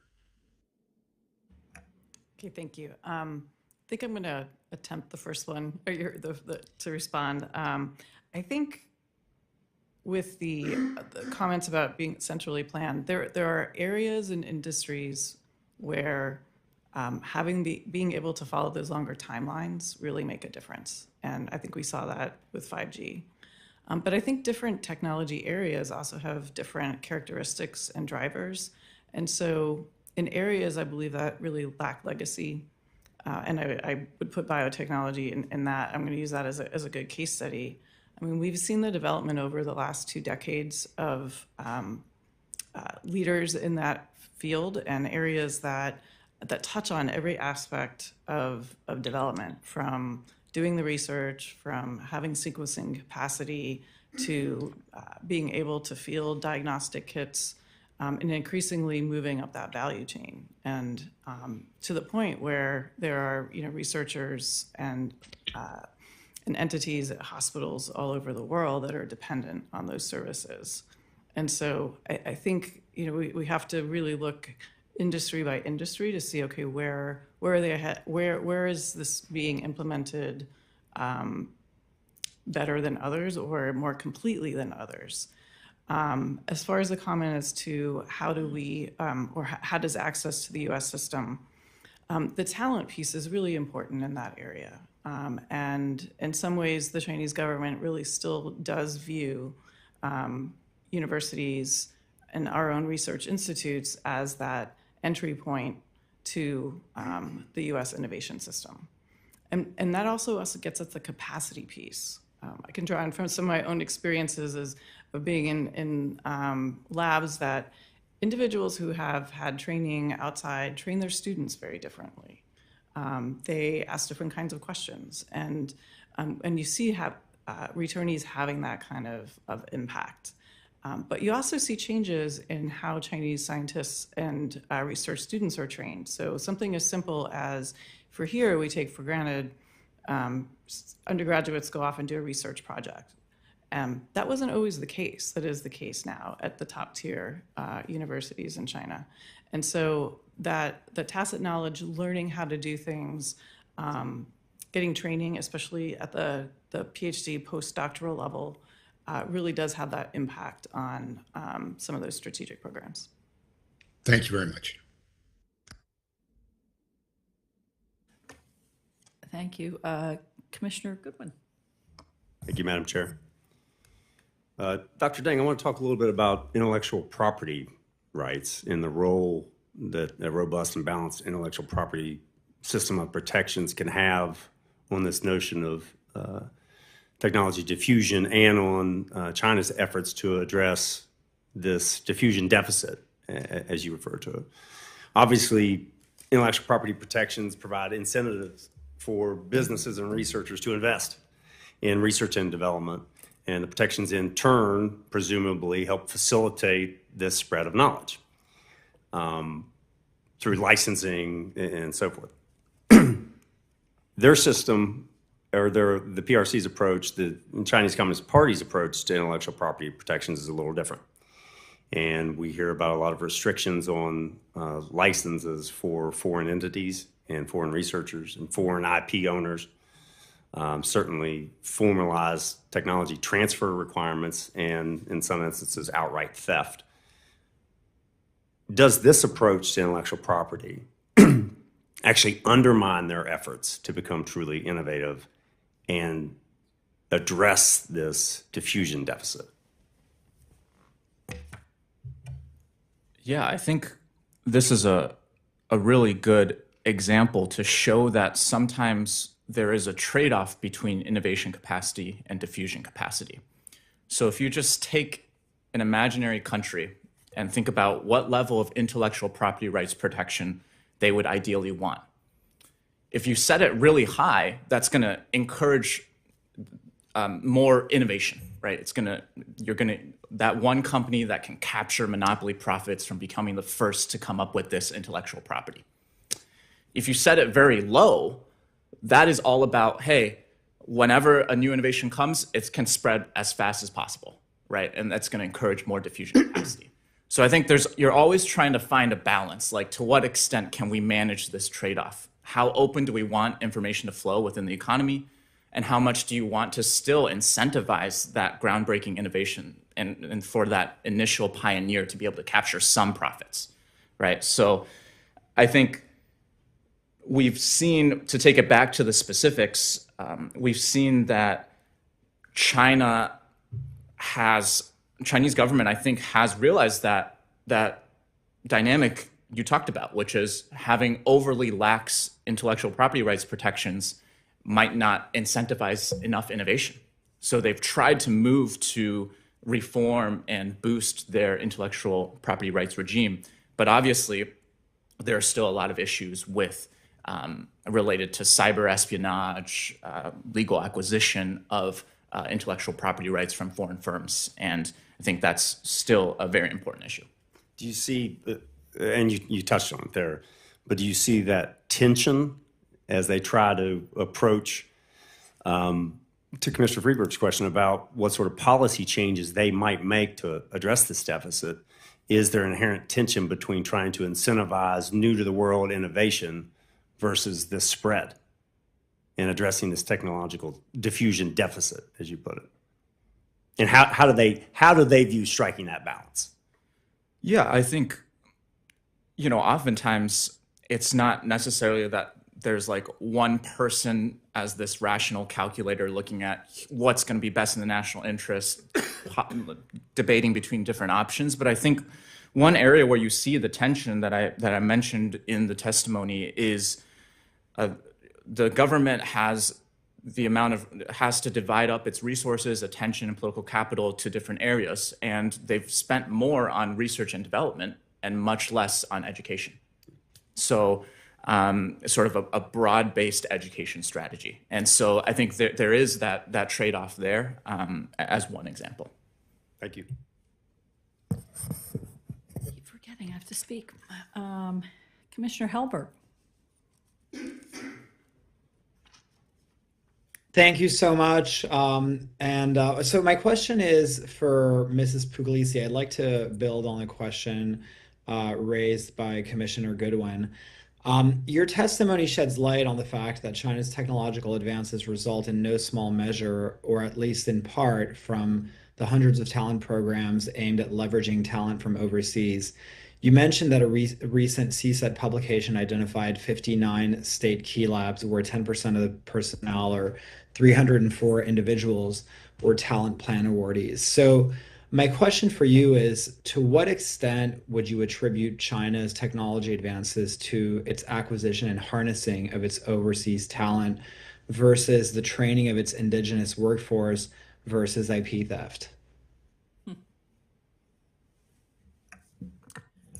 I think it's S&T growth is the product of all three. And so if we look back at the policies and programs that China's put in place over the last 2 decades, it really tells a story. If we go back even to the early 2000s, or late 90s, 2000s, we start seeing some of those initial talent programs being put in place and really pushing in, especially in the new areas. So AI, biotechnology, materials, those kinds of things. And it's happened simultaneously. So it's not a if or that, it's a both. So we have the talent programs, we see more investments in universities, and at that same time, we see entire institutes, university departments being stood up that are entirely staffed by returnees that then change and train the next generation of scientists. And so it's a little bit of both. As far as the IP theft, almost all of this S&T central government programs incentivize technology acquisition. Some of it's, we've written about legal, illegal, extra legal. A lot of happens in the gray area. And so it's been part of the growth, but at the same time, there's those domestic investments in these different technology programs. So we can't attribute it all to theft or all to that indigenous investments. Thank you. And Professor Ding, do you have reactions to that?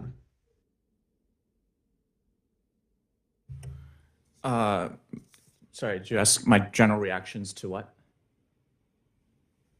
To Ms. Puglisi's comments.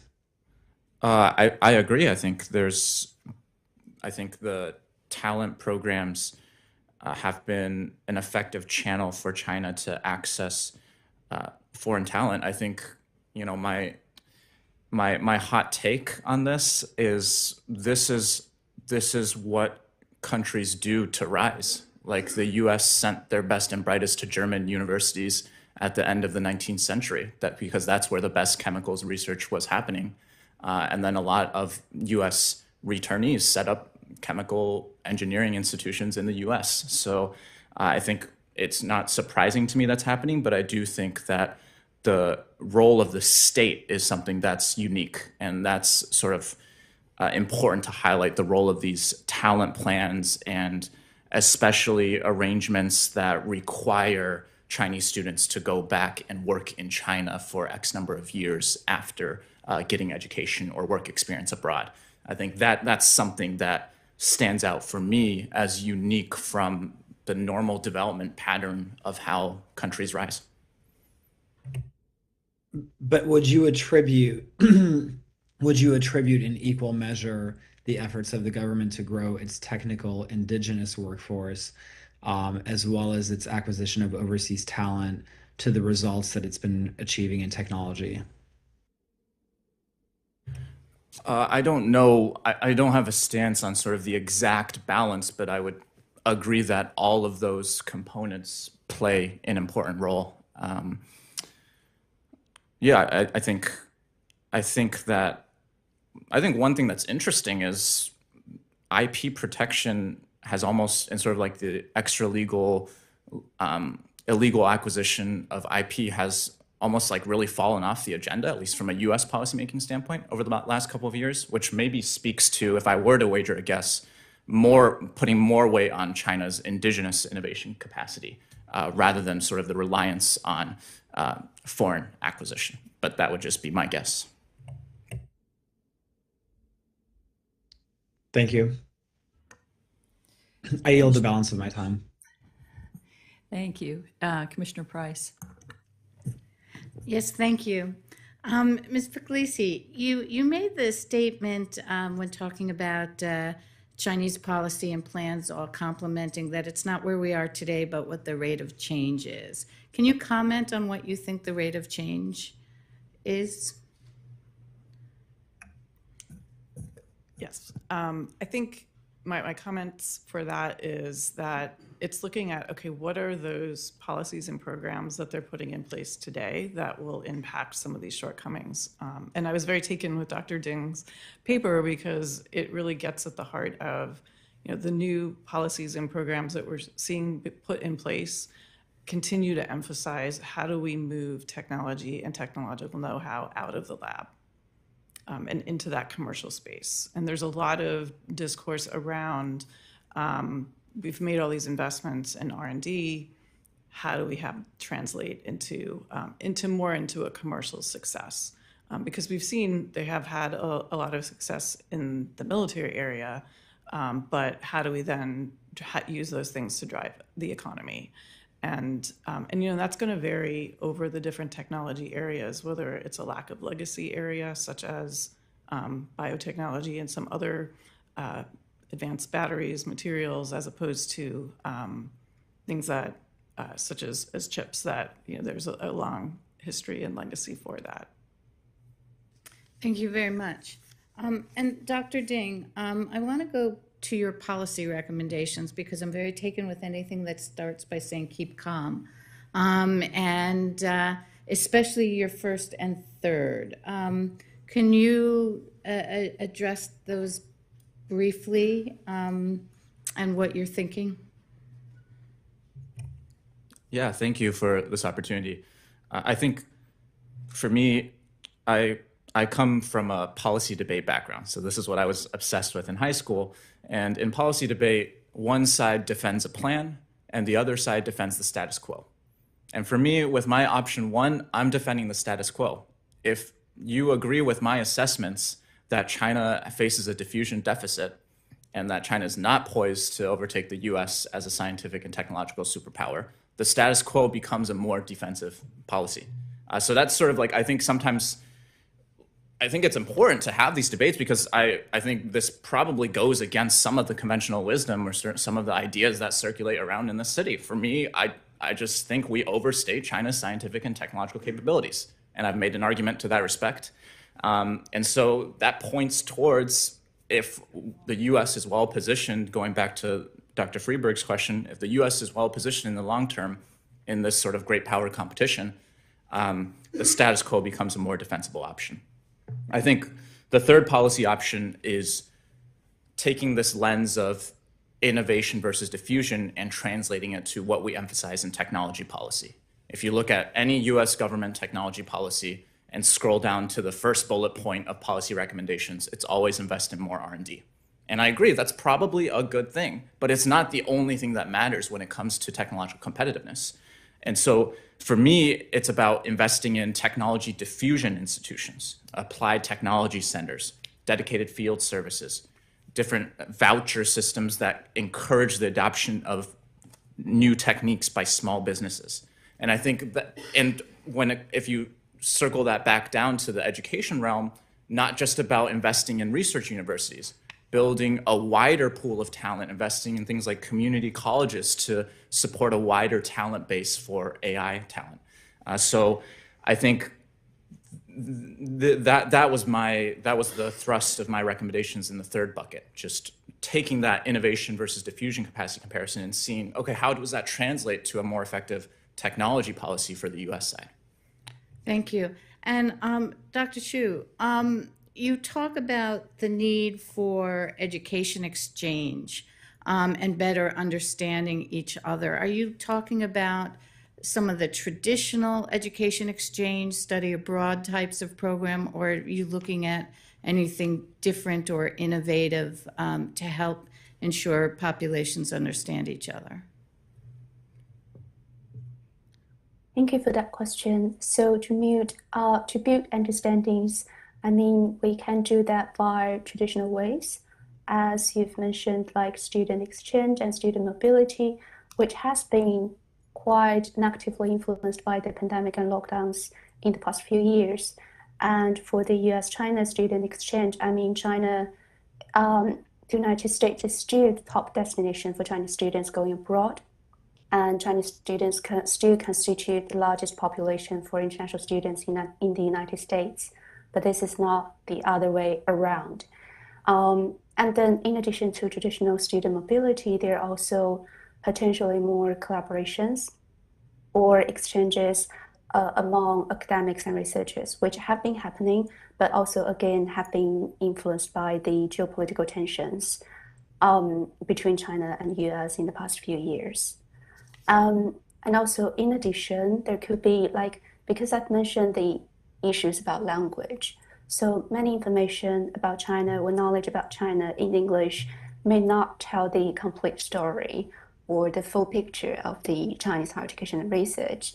So it may be helpful to be able to build in more translations across languages and to have more students who are academics or people in the United States who can understand Chinese language and then Chinese cultures and Chinese societies to be able to facilitate such communications, because nowadays in China, in the research-intensive universities, particularly, every student speaks English. So that means the English-speaking world is much more accessible to China than the other way around.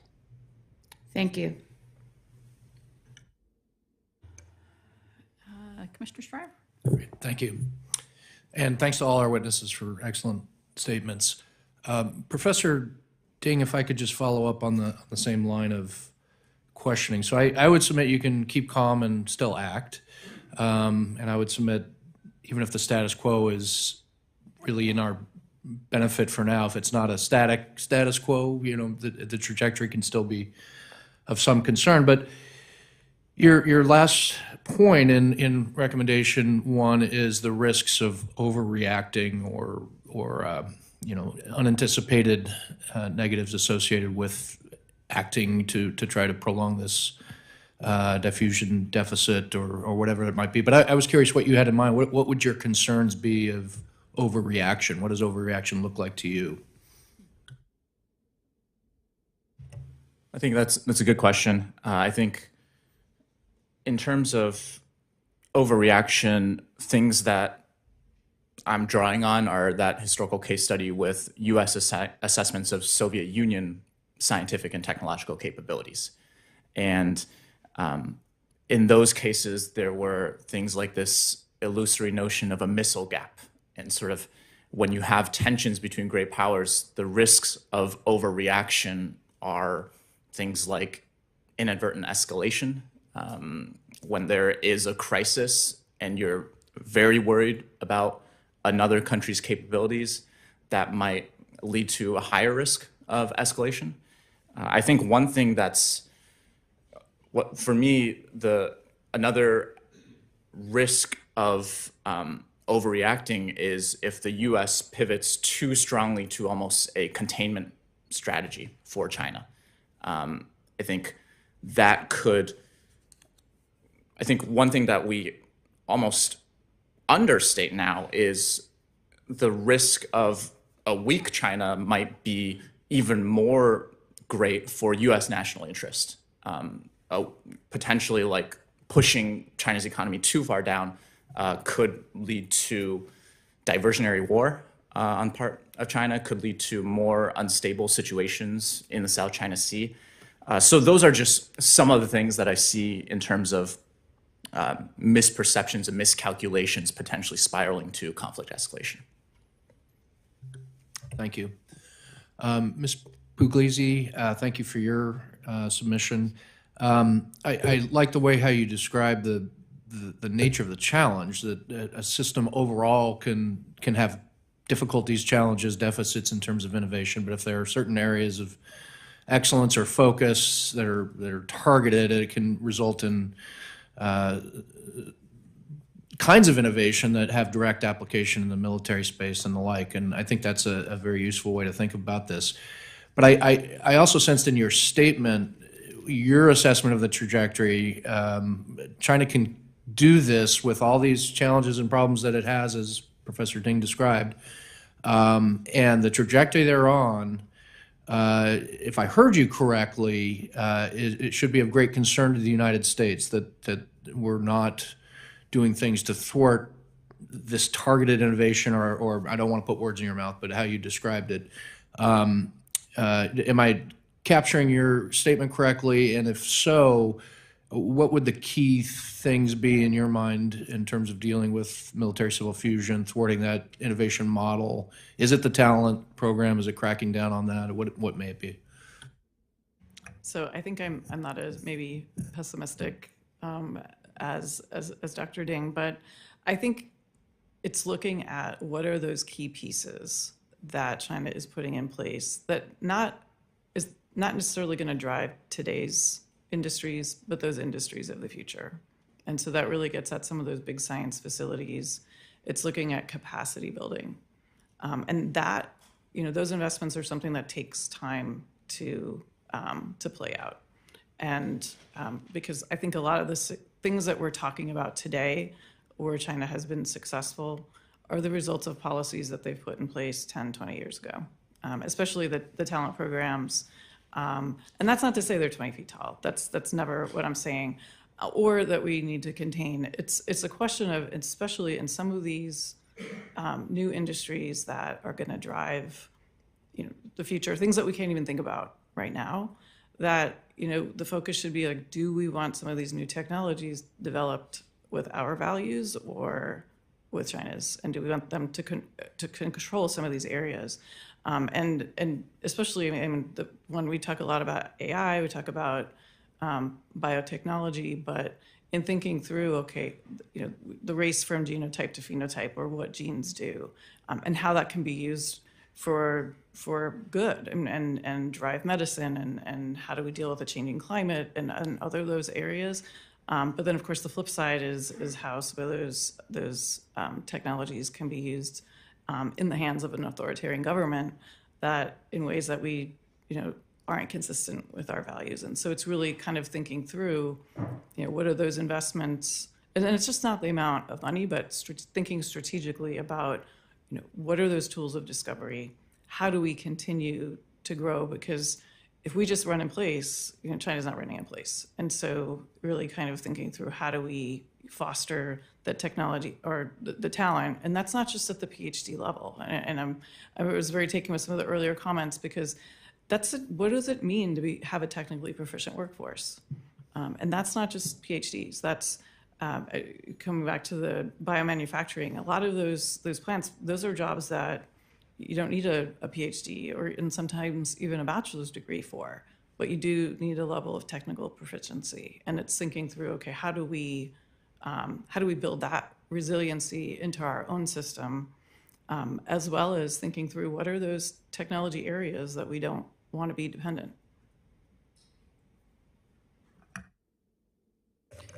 Commissioner Wessel. Thank you. I probably have an hour of questions, which I will squeeze into a short time. This is very helpful. And Ms. Puglisi, good to see you again. Thank you for your prior service. You still have a lot of fans in your former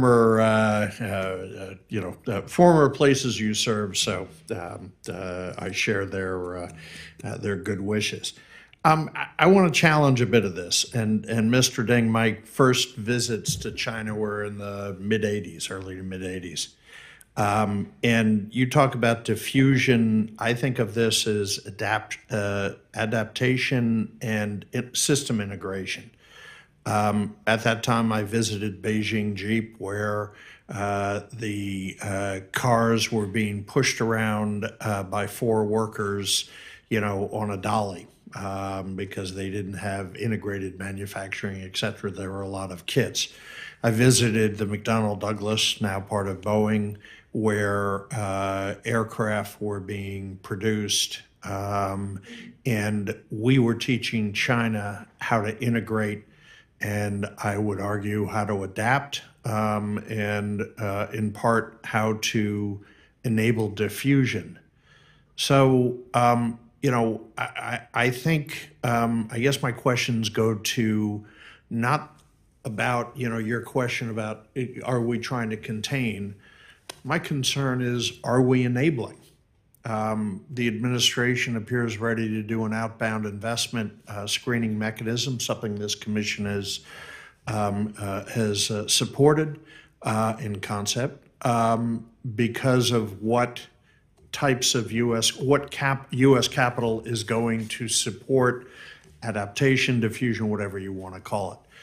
Ms. Puglisi, you were on the receiving end of talent programs, et cetera, where gaps in Chinese capabilities were often being filled by U.S. capabilities, either through our education systems, through acquisitions like Complete Genomics back in whenever it was, 2012, 2013, and a lot of other things.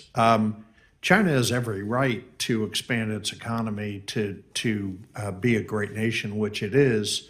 The question is, what are we doing to advance the CCP's goals, both in education, which we're talking about, but also, Mr. Ding, in terms of supplying the capabilities, integration enhancements. I would argue, what we did to allow Huawei into our market early on with its pricing techniques gave them diffusion capabilities, keeping a blind eye to the standard setting approach that China was pursuing. So I'm going to stop, sorry. What's your response to that? Are we enabling China, the CCP's activities, and if we are, what steps should we be taking, if any, to address it? Mr. Ding, do you want to start?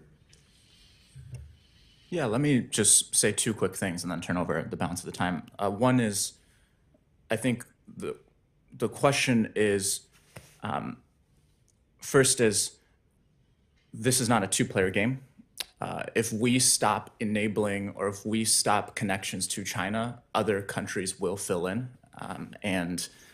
So I think that's important to understand, is that we're not doing a two-player game here. That sort of we have to calculate whether cutting off access to China just allows other countries and other firms to fill in the gap.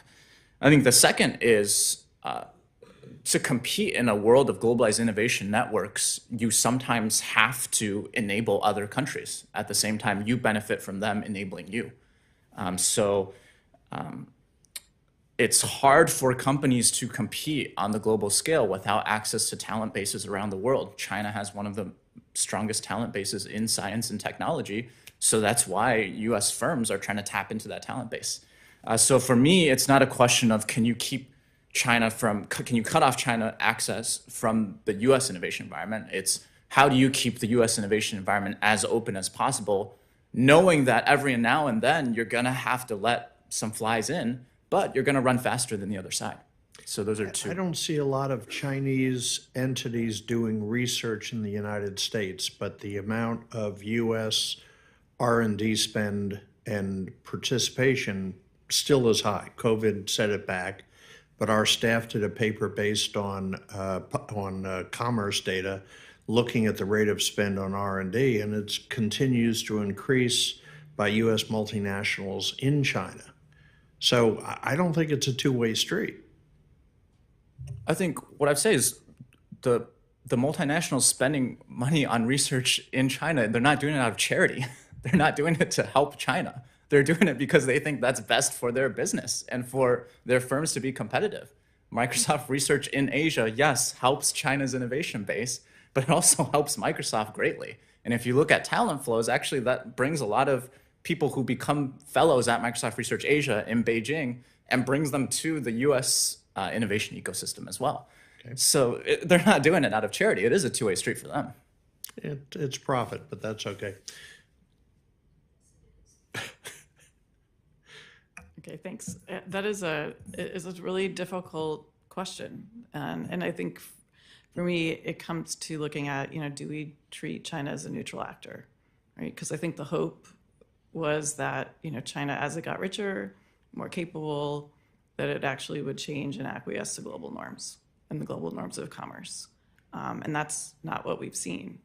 I want to double back to the questions about IP. I mean, we see it can be that can put in place IP laws that support their own developments and companies, yet at the same time not respect the technology or not apply them as equally to foreign firms. And in some cases, that's what we're seeing. So understanding that, they need to foster that kind of competitiveness within their own ecosystem, but at the same time, not protecting Western IP. But it really comes down to transparency and reciprocity and the benefits. And yes, a lot of companies make that deal that they have to compete, they have to be in the China market and make concessions that they wouldn't make in other places. But I guess it also comes down to, is it a level playing field, right? When our companies or researchers are competing with those that are supported by a nation state that don't have to make market-based decisions because they have those support, or on the flip side, they don't get access to the market in China as the same way, or that market is used, market access is used to gain technology and also that tacit knowledge. And to look back at, and a great example of this, if we can find examples all the way around the development cycle, but in, say, areas related to genomics research, just recently there are papers that are being published in Western journals where the sequences are not being published. And there's a statement, there's a little kind of caveat that, well, this is not allowed because the Chinese government does not allow the export of its own genomic data or some of the sequencing information. So we're not sharing it, we're giving you a summary of that. Those are not adhering to the global norms of collaboration. And so it's a slippery slope, I think, and where, to do, working with our friends and like-mindeds and allies on, because they face the same challenges as well. Their companies have to compete, and sometimes on an unlevel playing field. And so it's like, how do we, work together to ensure that, market competition, fairness, that's really what it comes down to. Thank you.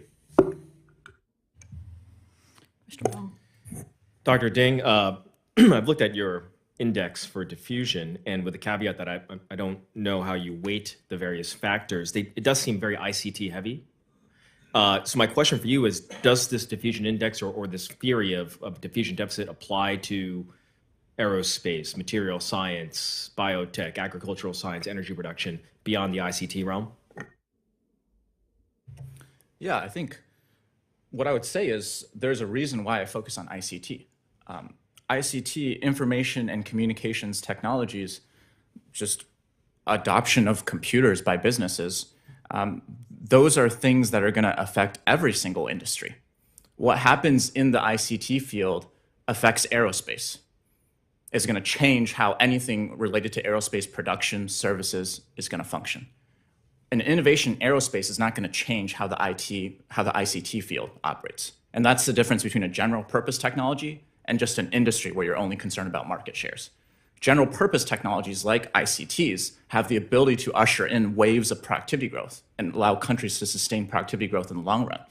So that's why I focus on ICT. I think you'll see similar dynamics potentially in other fields, but why I focus on computers, information communications technologies, and I think this is going to be relevant for AI, which is what everyone is talking about right now.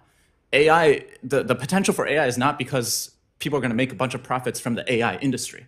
It's going to be because AI is going to transform how aerospace is done, how all these other manufacturing fields are going to be done.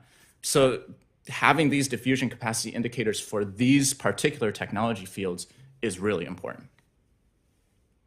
Just to follow up on that, going to your recommendations about, or your recommendation about technology diffusion institutions that are government sponsored, is there a historical track record of that being successful, at least in the United States? I can see the argument for, as well as historical examples of US government investment in basic research, but moving to the application of foundational technologies or revolutionary technologies, at least I'm not aware of historical examples of that being needed. And in fact, it might be a drag on our private sector driven system of, decentralized firms discovering and refining use cases and then expanding it where it actually produces value. Is there a historical precedent? Is this actually a good idea? Is basically what I'm asking. Yeah, I think The most important government policy for US technological capacity in history was the Morrill Act. And it expanded the amount of land-grant universities in the late 19th century. And many of those land-grant universities focused on just engineering education, technical education, broadening the base of mechanical engineers, chemical engineers in the US at the time. And in that historical period, Germany, Britain, they were producing more Nobel Prize winners than the US. They were capturing the majority share of publications and patents, cutting-edge innovations in chemicals and all these other technology fields. US was far from the scientific frontier, but the US became the world's most productive economy in that period because I think they developed a wider engineering base that was connected to scientists, that was connecting scientists and entrepreneurs and developing a wide base of engineering skills related to general purpose trends like mechanization and the spread of interchangeable manufacture in the US. So for me, I think there are historical antecedents to some of these pushes that I'm making. And those still existing land-grant colleges are not attuned to the coming kind of foundational technology, whatever term you want to use.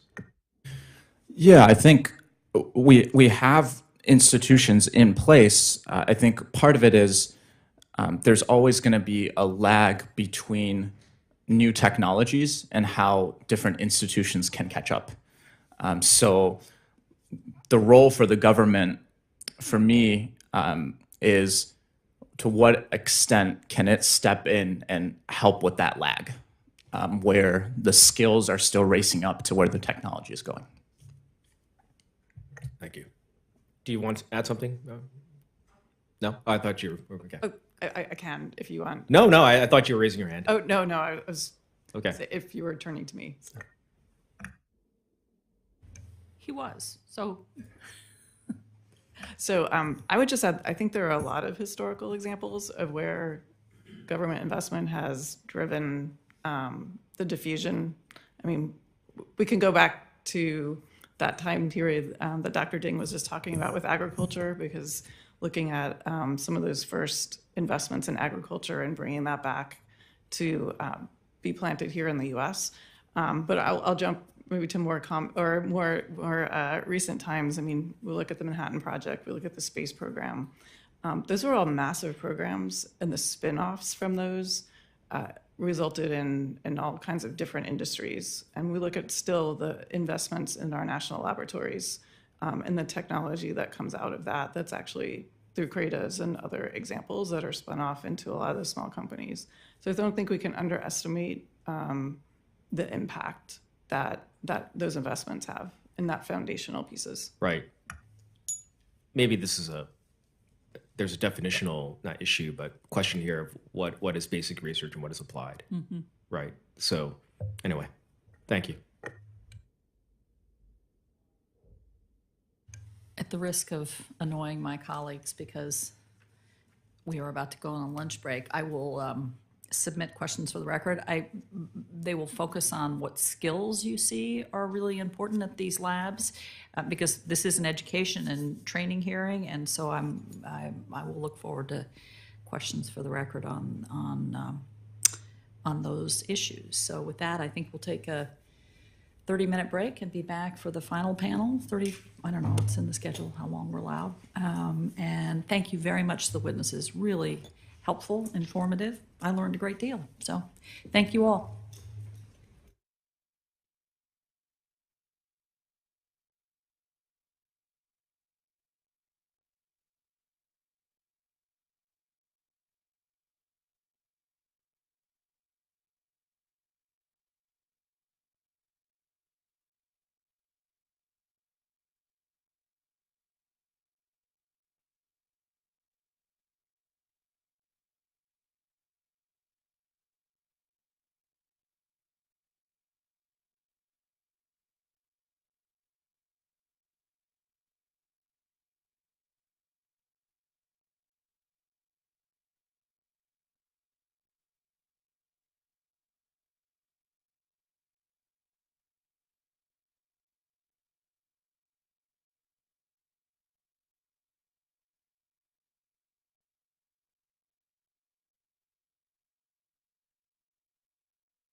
You ready, Mr. Wessel? We were waiting for you. Okay, welcome back, everyone. We're going to begin our third panel. Our third panel will use case studies of China's AI and semiconductor-focused talent policies to investigate how China's education system supports strategic and emerging industries. We'll start with Dahlia Peterson, who is a research analyst at the Center for Security and Emerging Technology. Ms. Peterson will discuss the education system's role in advancing artificial intelligence. Then we'll hear from Dr. Denis Simon, clinical professor of global business and technology at University of North Carolina's Kenan-Flagler Business School. Dr. Simon will assess China's education policies to promote semiconductors. Thank you all very much for your testimony. I ask all our witnesses to please keep their remarks to 7 minutes to preserve time for questions and answers. Ms. Peterson, we'll begin with you. Co-chairs Cleveland and Price, distinguished commissioners and staff, thank you for the opportunity to testify on how China's education system is training its artificial intelligence workforce. Today, I will assess how China's strategic plans place talent at its core and shape its AI education system. I'll then close with 4 recommendations for how the US can increase its own AI talent competitiveness. China is well aware of the importance of AI talent in fueling its ambitions and has also noted that it has key talent shortages. In 2020, China's Ministry of Human Resources and Social Security released a report that quantified an AI talent gap of more than 5 million workers, with only 1 person for every 10 openings for AI engineers and technicians. That report also stated that without progress, the talent gap could exceed 10 million by 2025. To tackle this talent shortage, China has relied on several AI education-specific government plans, which I detail in my written testimony. Notably, China has taken a holistic approach to AI education. Its national AI strategy defines AI education with the inherently interdisciplinary AI plus X model. This is designed to cross-integrate AI plus another subject, or the X, and that includes technical topics such as math, computer science, and biology, but also explicitly includes sociology and law. As a direct response to these plans, the Ministry of Education mandated AI in high school curricula in 2017 and standardized an undergraduate AI major in 2019. This is now offered at over 440 universities and is China's most popular new major. Universities have also launched more than 50 AI institutes. These tallies exceed the plan's goals to have at least 100 AI majors and 50 AI institutes by 2020. Many of China's most elite universities offer the AI major, including all of the Ivy League equivalent C9 League and all of the 7 Sons of National Defense. However, 2022 diverges from this elite trend. With a few exceptions, such as Peking University, the 95 institutions that added the AI major in 2022 were mainly lower tier, including multiple vocational colleges in rural areas. While this could expand China's AI talent pipeline, it also runs the risk that China's centralized push could lead to widespread implementation, but insufficient instructional resources. This risk is especially pronounced in under-resourced areas, which could produce underwhelming results. Beyond the undergraduate level, another strategic plan calls for increasing the number of graduate students studying AI, especially at the doctoral level. This plan also, quote, highly encourages industry partnerships. It asks leading AI companies to train university instructors in the latest cutting-edge methods, for company researchers to have double employment at universities, create joint R&D labs and certification trainings, and host entrepreneurship and skills competitions. To cite just one example of industry partnerships, voice recognition giant iFlyTech, which is on the US Entity List for human rights violations in Xinjiang, has partnered with public colleges and universities to launch several AI colleges across China. Students are able to work directly with engineers on iFlyTech's voice recognition and translation projects. I'll close by examining implications. CSET has found that since the US education system is highly decentralized, it has a much less uniform approach to AI education than China. The US is also currently prioritizing computer science education more than AI. While CS is an essential component of training talent to potentially perform AI work, China has shown that it is a step ahead through its incorporation of CS education into formalized AI study programs. These programs are designed to include some of the latest cutting-edge AI research findings and are directly informed by partnerships with leading Chinese AI companies.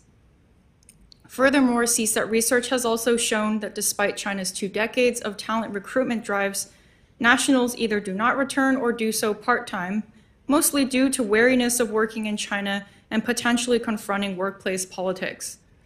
A recent science study found that for those that do return through the Youth 1,000 Talents Plan, recruits are of high caliber and show a productivity bump due to larger access to funding and research resources in China.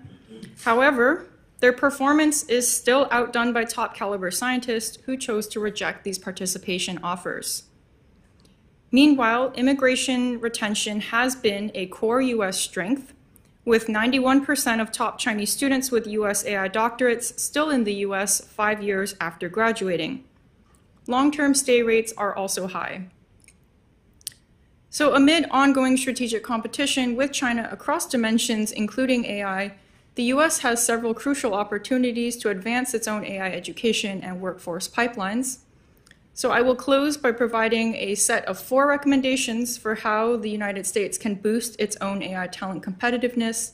And these recommendations are, first, starting at the secondary school level, US education should evolve its focus from computer science education to additionally incorporate AI and increase partnerships with industry to bring expertise into the classroom. Second, the National Institute of Standards and Technology, or NIST, should work with US industry to establish standards for AI and AI-related certifications, similar to the process it coordinated for cyber education.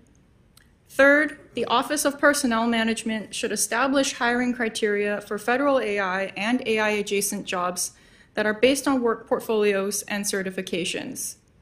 And fourth, Congress should provide increased funding to the National Science Foundation's Innovative Technology Experiences for Students and Teachers, also known as iTest. iTest should increase the number of AI education initiatives to develop K-12 students' interest in relevant career paths. Thank you again for the opportunity to testify before the Commission on this important topic, and I look forward to taking your questions. Thank you, Dr. Simon. Great. Thank you. Let me too thank the commissioners for providing an opportunity to speak before you. I'm going to talk today about the training, education, and deployment of semiconductor and IC talent in China. In 2021, the semiconductor industry grew about 20%, with revenues rising to about $590 billion. With that kind of growth, it will soon become a $1 trillion industry, and that kind of growth with a few bumps is anticipated in the future.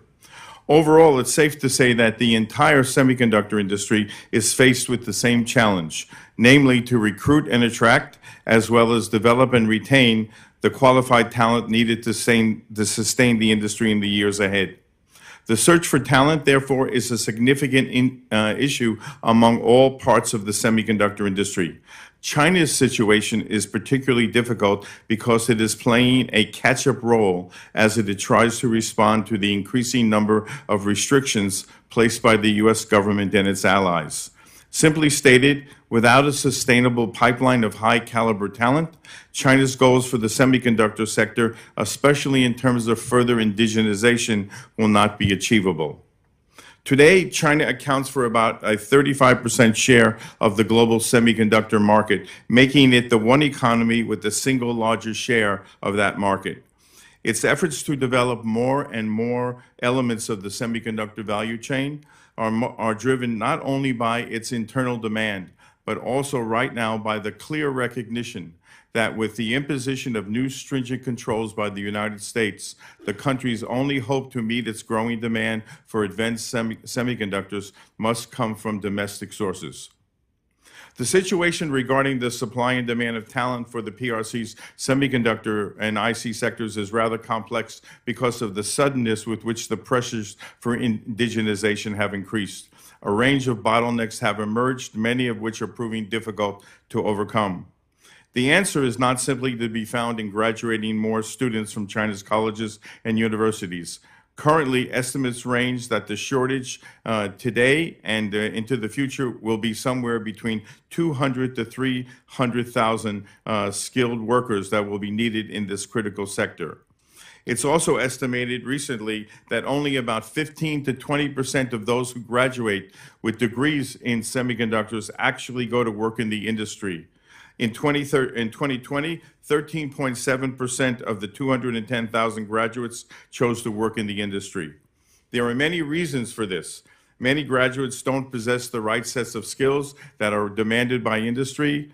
A large number of the schools have faculty that don't have ample engagement with the industry to understand the real needs of companies. Many of the textbooks that are deployed are not reflective of the prevailing state of the art, and a large number of institutions don't have pilot research or production lines for training the students appropriately.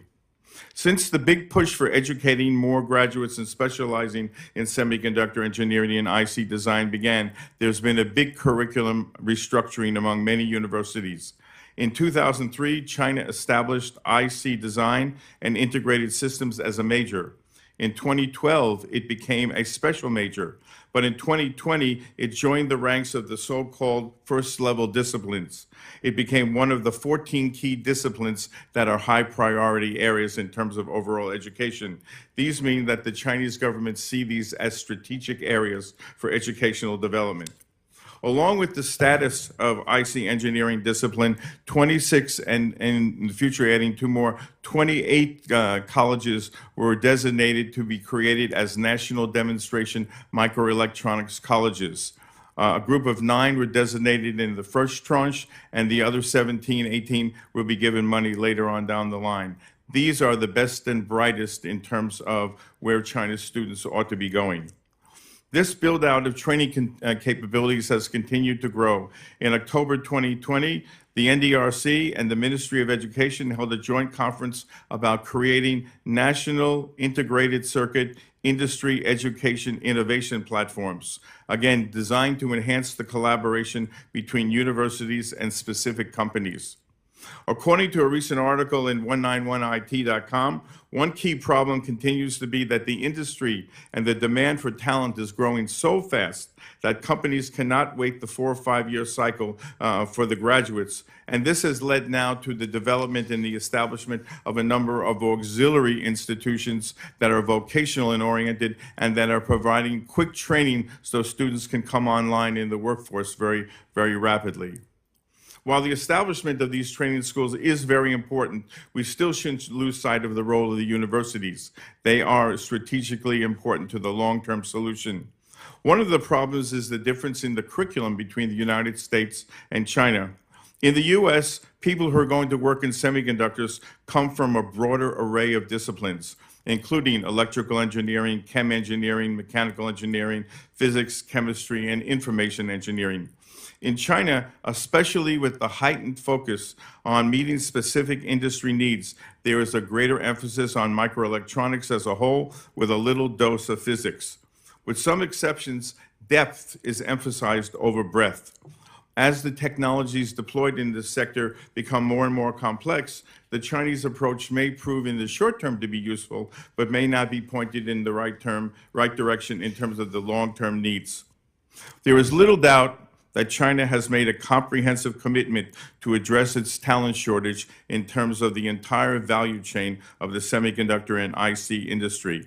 Achieving self-reliance, indeed, is a strategic national priority. Will China come up with a grand solution to meet its talent needs for developing an advanced semiconductor industry? China has sought to utilize the same type of solution that South Korea deployed to catch up with Japan in the semiconductor sector. It has tried to hire retired or part-time engineers from South Korea and Japan, as well as Taiwan, to meet the need for experienced talent.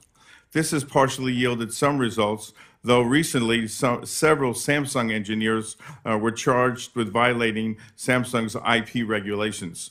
Taiwan has stepped up its efforts to limit PRC firms from poaching Chinese employees from the island's semiconductor industry. And any Americans, as you know, working in China for local Chinese firms have had to leave the country. China's talent recruitment programs also don't seem to offer a comprehensive solution, even though there's been an increase in the number of STEM people returning to China.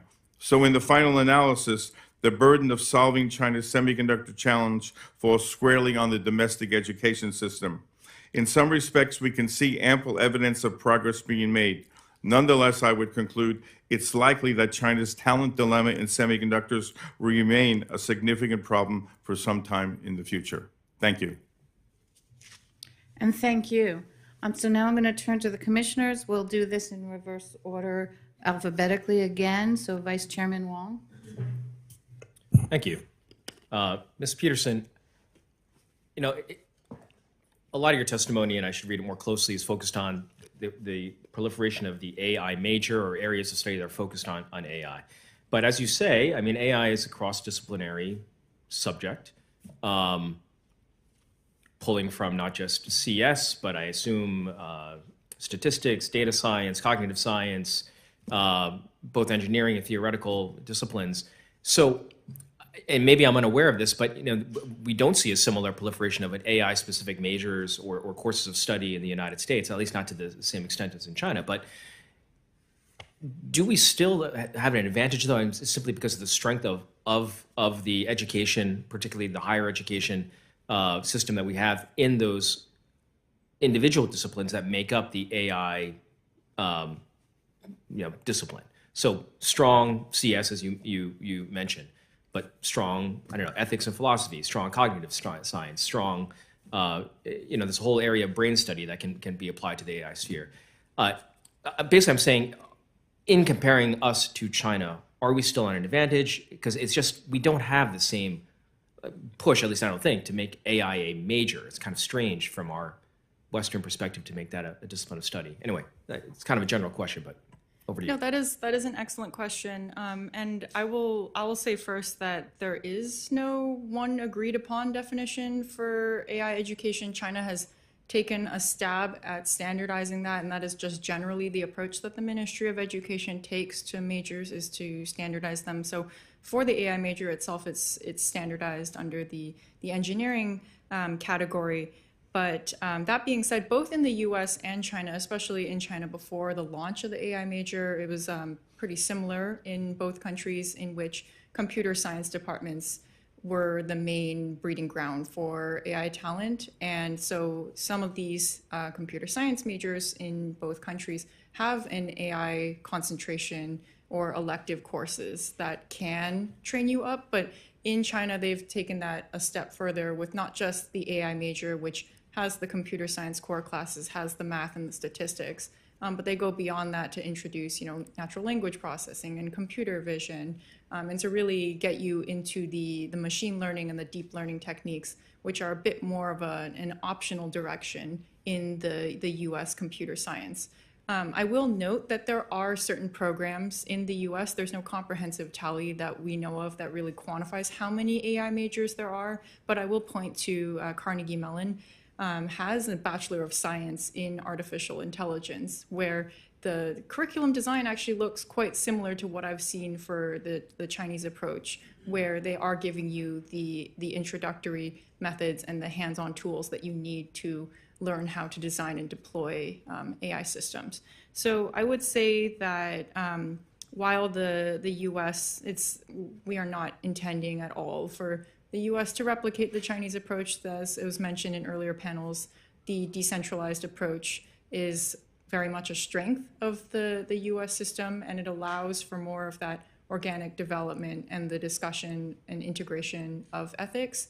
To the degree, that's why my recommendations really hone in on starting that interest early. China has clearly had some success in starting their AI education so early and allowing students to realize that it is a possibility to work on those topics.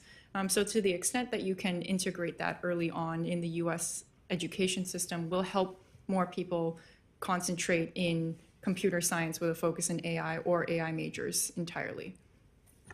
And so China's efforts to create and standardize the education system and also set up, or the higher education system in these majors, and also to set up research institutes and public-private partnerships. Is this more focused on what you would term, and what gets more media attention on general AI, or is it narrow AI, or does just the distinction not really matter when you're talking about this level of research and education? Right. So I have noticed that they are doing both. So there are a lot of ones that's like, ocean science and AI. And so those are more like application types. There's ones that actually do focus quite a lot on ethics. But then there are also ones that are shifting into more of the future applications of AI. So more of like brain interfaces and things like that. Like Wuhan University is a good example of that. So I would say that they are focusing on more applications that are being used currently, but they are also in the more forward-leaning ones that we should be paying more attention to, as those are on the true leading edge. Thank you.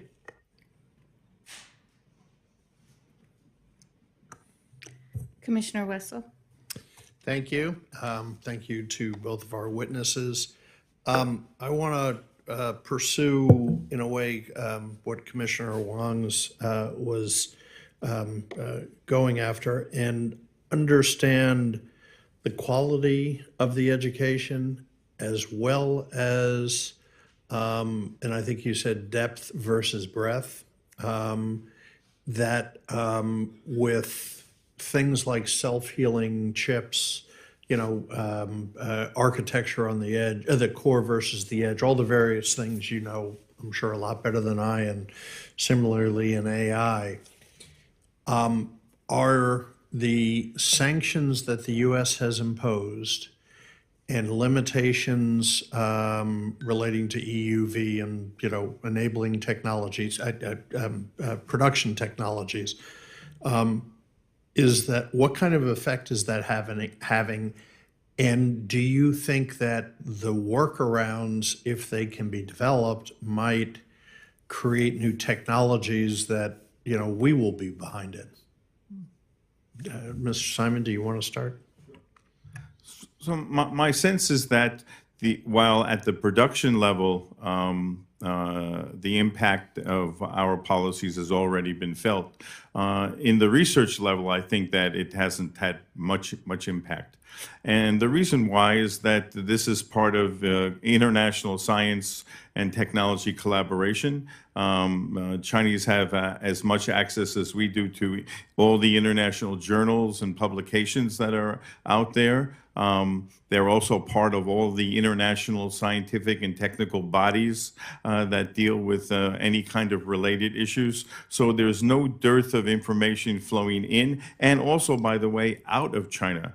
And there's a lot of work that's been done that's looked at the top-tier publications in science and engineering that have involved co-authorship by Chinese and American authors. And increasingly, those are not what we might call ethnic partnerships, a Chinese American and with a Chinese in the mainland. These involve a more widespread spectrum of Americans at all sorts of different kinds of universities. So I don't think the problem is on the research side right now as much, though again, it will be important to see if some of the latest developments in different kinds of chips and materials and all, it does make its way into companies like SMIC, etc. The fact that they are paying such close attention to these industry university partnerships and they're fostering an environment to facilitate collaboration suggests that they recognize the problem and that they're onto it. It will take a while to get them to work, but as I cited in my larger paper, there's just numerous examples of these. The second point is that at the best universities, that's where the best progress is being made. And you have to understand, you heard this morning a little bit, there's a real bifurcation of the Chinese higher education system. Somebody used 100 universities. I think that's a little bit too much. I think after you go beyond the first 25, 30, at least on the civilian universities, the drop-off is very, very sharp. You can go to 100 of the top American universities in whatever field and get a pretty good education, a world-class education. But in China, I think the drop-off is sharp, and it reveals itself in, first, the faculty, the quality of the faculty, and second, the learning and instructional facilities that are available to the students. Great. Ms. Peterson? Yes, so I very much agree with what Dr. Simon said about the drop-off in quality in universities, and that is why I highlighted that even if it sounds quite shocking that there's 440 universities, and in 2022 alone, right, the 95 universities that added that, with the exception of Beijing University, it's quite low tier universities that I had never heard of, and so there is very much the question of if they're just jumping on the bandwagon, they don't have the instructional resources or the quality of faculty to really teach the concepts that are needed. And it's also on the employer side, on the demand side, they may not find the quality of the education sufficient to employ that future talent. Even if there are these talent shortages, they may not bite on that talent. And there is a lot of anecdotal reports coming out on just the widespread issues that are being faced across China, across all of the tech sectors, in terms of difficulty for talent to find employment. On the export controls question, I think it's one thing that hasn't really been looked at that I think deserves more attention is how this is going to change the calculations of semiconductor talent now that they have been severely restricted. If they are going to then choose to leave the country, and so that they would still be able to, in theory, access that know-how once they leave China's borders. But that is something that I think would create a massive brain drain and exacerbate the semiconductor talent shortage even further domestically in China. Thank you. Okay, Commissioner Shriver. Thank you, Madam Chair. Just thank the witnesses for your statement and contributing your expertise. No questions from me at this time.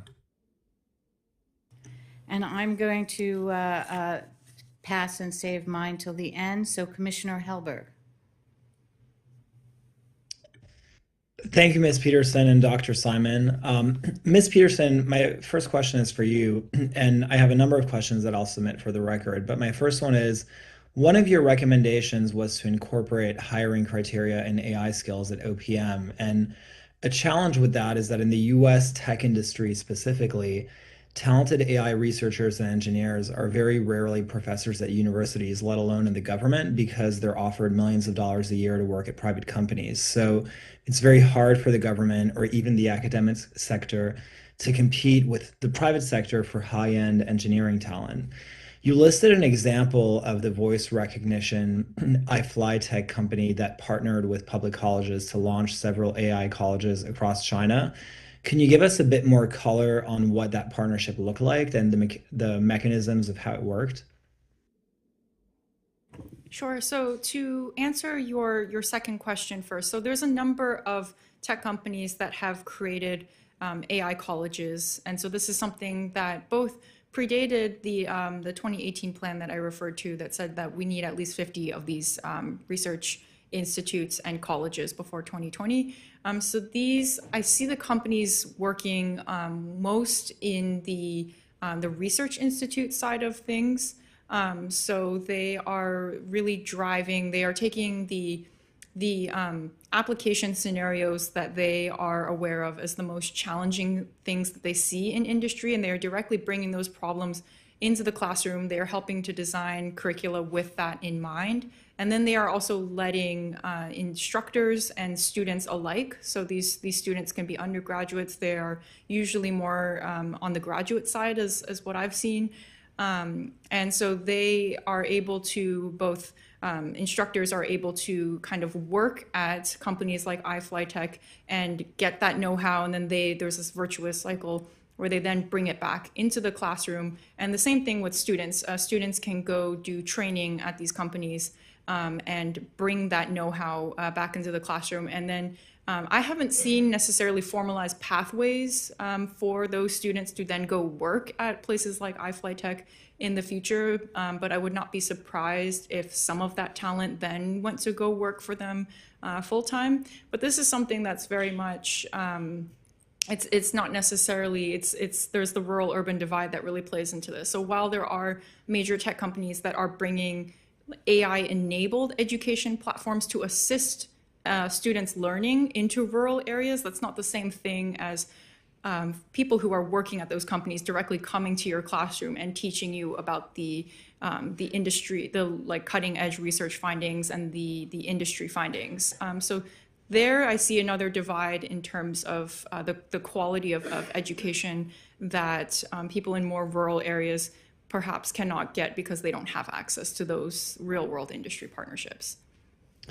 Thank you so much. And before I run out of time, a question that I'd like to level for both of you is, what insight about China's efforts on AI about how it uses education to promote its industries do you believe to be true that most people might disagree with you?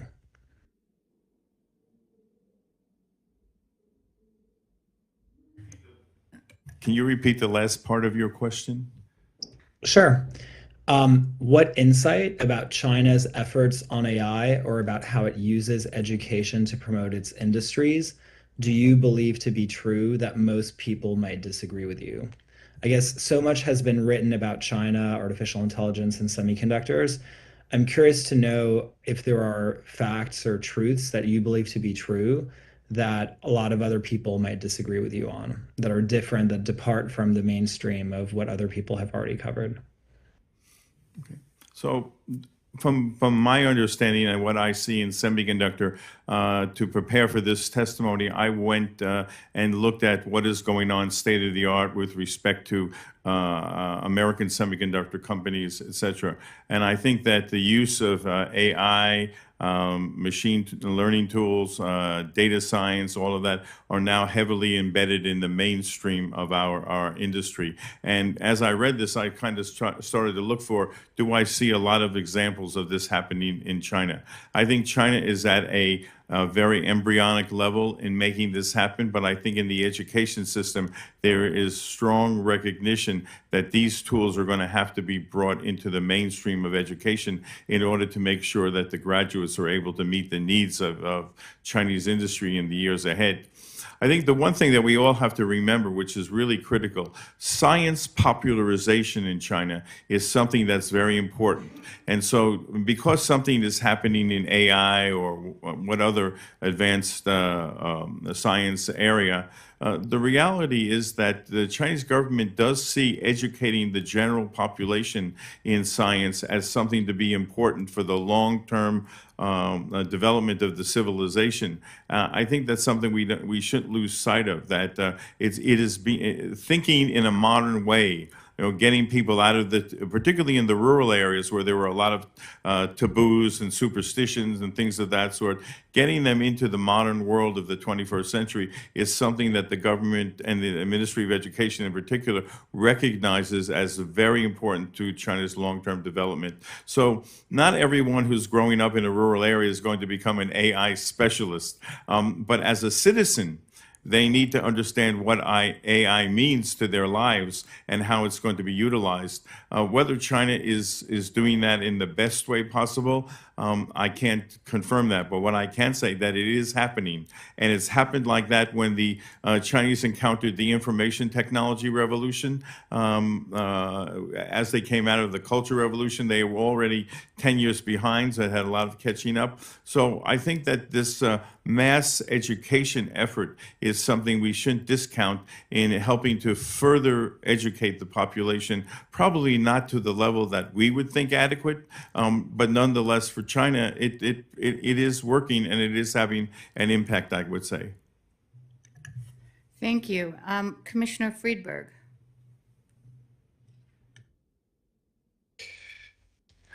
I wanted to actually to follow that point, but let me ask the question in this way. I wonder, how should we think about the requirements of a sort of right-sized AI, national AI education program? Because, Ms. Peterson, what you've described is really a massive across-the-board effort from all levels in China, primary school, high school curriculum, AI majors. A skeptic might say, this is what happens in a centralized system when the word has gone out that AI is a big and important thing, and everybody at every level wants to attach that label to whatever they're doing, in part in order to get funds from the central government. But you do wonder how many of those people coming out of all these programs are actually going to be capable of doing the kind of work that needs to be done to implement and to make AI systems useful. And I wonder if this might not turn out to be in some ways similar perhaps to computers, where you have a relatively small number of people who design and then somewhat larger number of people who build them. A larger still number of people have to be trained to operate and maintain these systems, and then a vast population of people who use them but don't necessarily understand them and don't necessarily have to be educated to a high level in order to use them effectively. So I guess I'll pose that to Ms. Peterson. What would a right-sized AI education program, for example, in this country look like? So that's an excellent question. I very much share your sentiments, and I highlighted similar risks that they may run into challenges with shoddy implementation beyond the most elite universities. So I would cite a more recent example as well with like the whole ChatGPT fever, that you have all of these companies that are trying to pour in and develop this similar like copycats to ChatGPT, even though they don't have any background in that field, that subfield of AI whatsoever.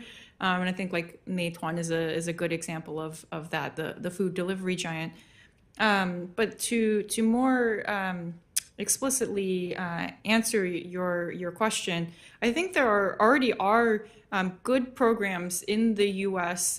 So at the high school level as well. I think like one example that I would want to point you to is Gwinnett County in Georgia. They have this interdisciplinary approach to AI that introduces some of the technical concepts as well and gets students interested in knowing, this is similar to what Dr. Simon said, to know how AI is affecting your life, but also get a little bit more of that rudimentary introductory technical understanding to know, to be able to develop that interest and potentially shape you working on those topics in the undergraduate level and beyond. So I would say at the elementary school level, really introducing like this is how AI is affecting your life. This is something similar to initiatives that have already been done for a long time from the NSA, for example, trying to do outreach to help students understand like this is what cybersecurity is and this is why cybersecurity is important. This is how you can get involved in the different roles you can do. So similar initiatives for that. Both on the technical and the non-technical side. At CSET, we emphasize that the AI workforce is not just the most technically trained individuals. It is also those who are, product managers and work on the commercial side and the legal side. And so everyone having a better understanding of how AI affects your life. And then there are certain individuals within that who have the most advanced technical training.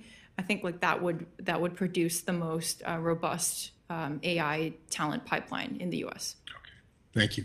Both of you make reference to figures that suggest that at least as of I think 2019 was the last number, very high percentage of top graduates in relevant fields from China who are studying in the United States are staying in the United States for at least 5 years or longer.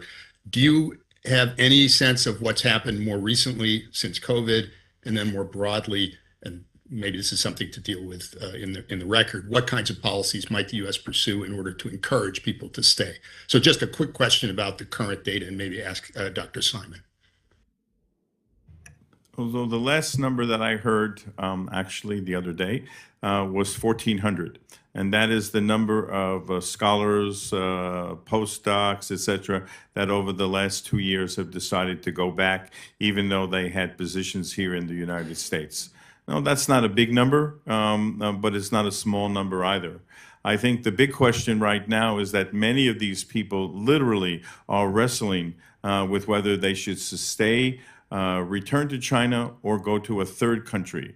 And I have a number of examples of Chinese friends here in the United States, who've been here some for 20 years, who are now talking about going to places like Saudi Arabia and Kuwait, to these new universities that have been built there, because they can do their research and work, and they also can continue to collaborate with Americans and Chinese without running into political problems like they would if they stayed in one or the other country. So I think that we have to be cognizant that the recent events, what happened, the violence in places like Michigan State, some of the experiences of felt racism, the suspicions under which they were under the China Initiative, et cetera, have really cast a dark cloud over the professional lives of many people. I think we underestimate the degree to which that has had a negative impact for these people, and they're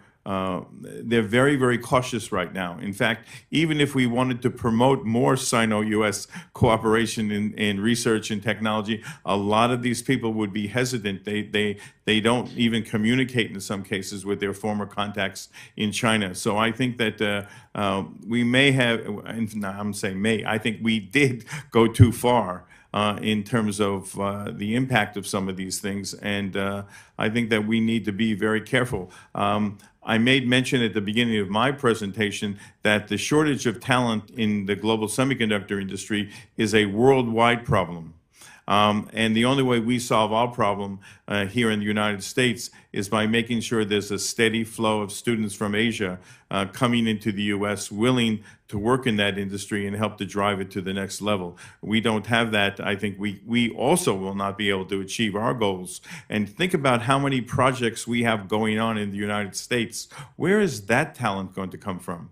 How are we going to meet the needs of those companies being set up, new plants and research centers and all that? It demands a huge amount of talent, and I wonder, has anyone sat down on the back of an envelope and even calculated how our needs are going to be met here domestically if we're not taking in Chinese students and giving them H-1B visas? Thank you very much. Thank you. And Co-Chair Cleveland. Thank you both for appearing. I have several questions, and I think we have a little bit of time today, so hopefully I can get through them. Mr.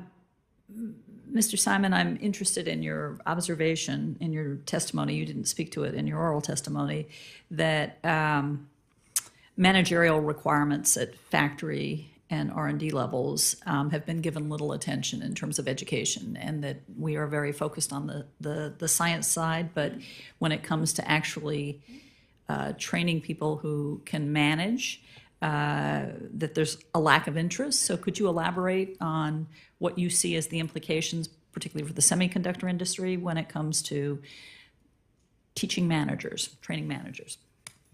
So I've been studying the Chinese electronics industry for 4 decades. I was part of the generation of people who, were asked, can China innovate? No, China can't innovate. Can China produce state-of-the-art? No, it can't, et cetera, et cetera. And one of the conclusions I came to at the end of all of this is that 2 areas of deficiency were, one, the lack of a professional cadre of R&D managers. In the Chinese military, we have these R&D managers who manage big defense projects, and they understand how these work, and they know everything from budgets to personnel, et cetera.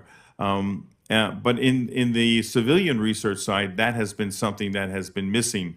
We haven't seen that kind of professional cadre developed, nurtured, cultivated, et cetera. You would have thought that it would have happened in places like the Chinese Academy of Sciences and the 100 or so institutes under that. But for 7 years, I actually brought a delegation of institute directors and deputy directors to the United States to train them in 3 or 4 week buckets about managing these kind of issues. And I would tell you, there was a process called premature promotion in China. Because of the impact of the Cultural Revolution, a lot of young people had to be promoted into more senior posts before they were ready. And therefore, they did not have that accumulated experience that one would have normally, let's say in the US, by having gone through the ranks and reaching that level. So I think right now in the semiconductor industry, this is the big problem. If you looked at it as a pyramid, you'd say, okay, at the top are the most high-end, talented managerial personnel who run these things. But you have to flip that pyramid on its head because the greatest need is also at that level, because that's where they lack the experienced people. Now, I mentioned at the end, they were hoping to get some of these people among Americans and Chinese Americans, et cetera, that were going to work in China from Taiwan, maybe catch a couple from Korea, et cetera. But that seems now to be, that opportunity seems to be disappearing. So I think there's going to be a big gap in that area. And I don't see anywhere in China, on the technology side, we see it, I described it, but I don't see anywhere in the management schools, whether it's Tsinghua or Beida or wherever, where they're actually explicitly preparing managers for high-tech careers in industries like semiconductor. The technology management programs that exist in China really, even though they try to copy a lot of what's gone on in the United States, they really don't catch what needs to happen, particularly because the managers are not deployed on the ground in factories. They're too theoretical, they're not practical enough. So I worry that that's one of the Achilles heel in the Chinese effort if they're trying to catch up. Do you see that shortfall as a consequence of party diktat, that they think that politics or doctrine or ideology is the answer to management? I mean, what do you see as the reasons why people just aren't interested in management? In 2023, the answer is no. I think they understand. There is no reason to believe that the operation of a SMIC plant or an YMTC plant or any one of those is experiencing any high-level interference. Sure, I think that there are party committees in all of these organizations, and when Xi Jinping makes his major speech at the latest party congress, everyone probably has a half a day of study session to make sure that they've, cognizant of what the president has said. But I think beyond that, it's all business. And I think that maybe at some lower level factories, maybe in more state-owned enterprises, we see some of that more prevalent, but clearly not in the kind of state-of-the-art plants that we're talking about. I think it's all about business, and I think it's all about the technology and competitiveness that they can achieve. Yeah. Right. Thank you. We haven't spent a lot of time today talking about faculty, and in both of your presentations, can you talk a little bit about where faculty are drawn from, where they're trained, how they're trained, what the quality of that training may be, and then what kind of standards do they take tests in order to teach in universities? What's the faculty like? So this is not an element that CSET has explicitly looked at as much, so I defer to Dr. Simon. So let me give two perspectives. In the 1980s, 3% of high school graduates went to university. That number then, by the late 1990s, grew to 25%. And today, according to the latest data, over 51% of high school graduates can go to university. So you have to ask yourself, if the enrollments in universities are increasing so rapidly, who's teaching these kids? That's a really big question. And the reason why you have this bifurcation is clearly that at the top tier, they're getting not only their own graduates, so there's an incestuousness in the system. They tried to break it down, but the problem is that there's just not enough places to go. The second source, of course, is getting people to come back after they've been in the U.S. or Europe for a number of years, and that's really why the talent programs have been so important for China, is to recruit that faculty that are needed to staff these new positions across the entire system, and then also, of course, to drive the research. So there is a big problem. If the faculty, the best and the brightest, still stay in the United States, and if that's the case, then if you're getting a second tier, coming from, I won't mention any U.S. university, but let's just say it's not the Ivy Leagues that they're coming back from, and et cetera. And so what ends up happening is that they're not getting the kind of talent that they really want to have. That's why they've upped, during the period before China Initiative, at least, they had upped the stakes. They were trying to get people by hook or by crook. That's also why the program broke down, because they couldn't get people to make a decision, stay or go. So they gave them a choice. Come for a couple of months. We'll make believe you're here for 9 months. We'll kind of break the rules, but we'll make it sort of work so that you can be here and you can be there, and you don't have to give up your tenure job at a U.S. university. But the reality is that they still aren't able to meet the needs of all the faculty, and that's why at these bottom tier universities, they're not really going anywhere very, very quickly. But in the top ones, that's just the opposite. That's why Tsinghua, Beida, Fudan now have made the top 30 or 35 of world-class universities in the QS rankings, et cetera. It's because their faculty now are producing world-class students and world-class research that's simply not occurring at other places in the country. Okay, thank you. I have another round, but Commissioner Borkoff. Commissioner Borkoff. I would happily defer to you, Co-Chair Cleveland. No, I'm fine. All right. Thank you. So I'm curious, Ms. Peterson, if you heard this morning Dr. Ding's discussion about diffusion.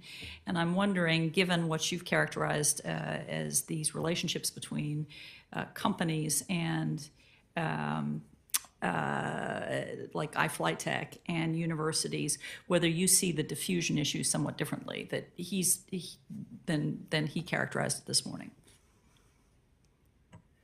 So I would say that in terms of the AI partnerships, it's honestly a little early to tell, because even with the AI major, I want to note here that the AI major is actually not the only initiative that China has. There's actually 34 other majors that China has that have the term like intelligentization in it. So those are a bit more AI adjacent, so like intelligent transport and things like that. So it really is more context specific depending on your field of interest. The AI one is a much more general field of study, but that has only begun in 2019, and so we haven't even seen actually the first group of four-year graduates come out. They will come out this spring, and so it's similar with the AI institutes. Those are both the research institutes and the colleges that are teaching the AI major and all these other 34 related majors. So we haven't seen concrete findings that have come out from these research. It's a very difficult line to draw in the first place to say that this research was conducted at this institute and then directly translated into this innovation gain. But that is ongoing work that I am doing, studying what these research institutes are actually publishing. And so like, are they focusing on more like natural language processing? They're focusing on like ocean science. Particularly curious if they are, focusing more on surveillance or military applications. But I would also say that on a somewhat separate point, we are also looking and measuring the job demand for AI positions in China. And so we can see that there are, the four major hubs that are classically associated with the top economic hubs in China. So including Guangdong and Zhejiang and the Beijing region, Sichuan and Chongqing, like those areas are huge vacuums for AI talent. So That is also not necessarily to say that there is diffusion that is occurring, but those are very interesting areas to watch to see what emerges out of those hubs of AI activity. When you say vacuum, you mean concentration. You don't mean yeah. I mean empty. I mean that they are vacuuming yeah. them across right. Okay. from different regions in the country and leaving them to potentially have talent shortages elsewhere. Okay.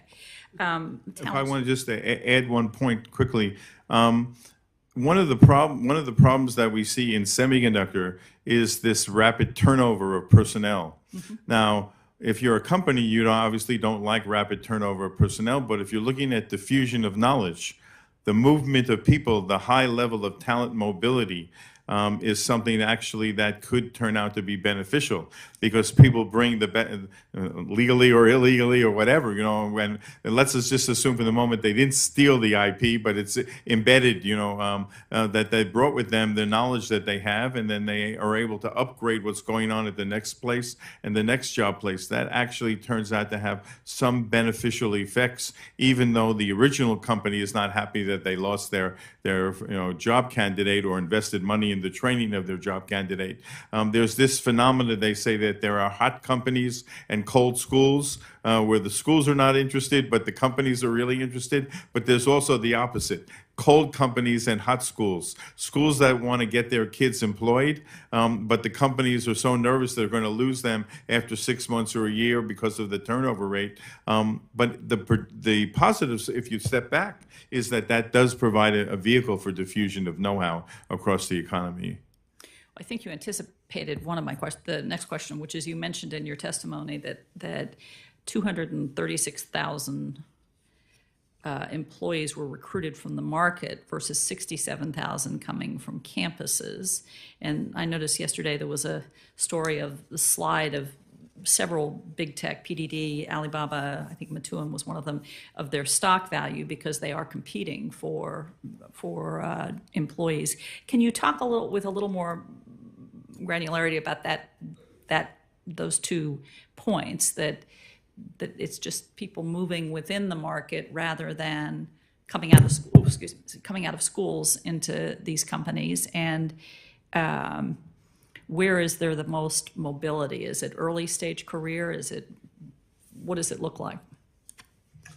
So my sense is that the companies go to the marketplace because they're looking for experienced talent. Mm-hmm. That's what they want. They don't like getting these newbies because many of them don't meet the initial expectations. I thought you could do A, B, C, and D, and you really can't do that. And I think you heard some this morning. Some of it's apocryphal, but I think the reality is that in something like this, they want to put you right to work very quickly to add value. And if you can't do that, then basically you're not very worthwhile. So I think the companies, the private companies in particular, are in the marketplace. The state-owned enterprises, I think there's some more pressure on them to go to the universities and to hire those people, simply because they're much more part of the system. And therefore, I think they feel some obligation to do that. But even more importantly, they want to develop a steady pipeline so that they have people that are available, even if they're not the best people. They've got people, and then they can work them through their system. I think that's going to continue to be the case. I think that we're going to, as we see with the proliferation of companies as a whole, particularly on the IC design side, that's what's made that market so lively. There's just been such a big proliferation, and they don't know where they can get the talent from.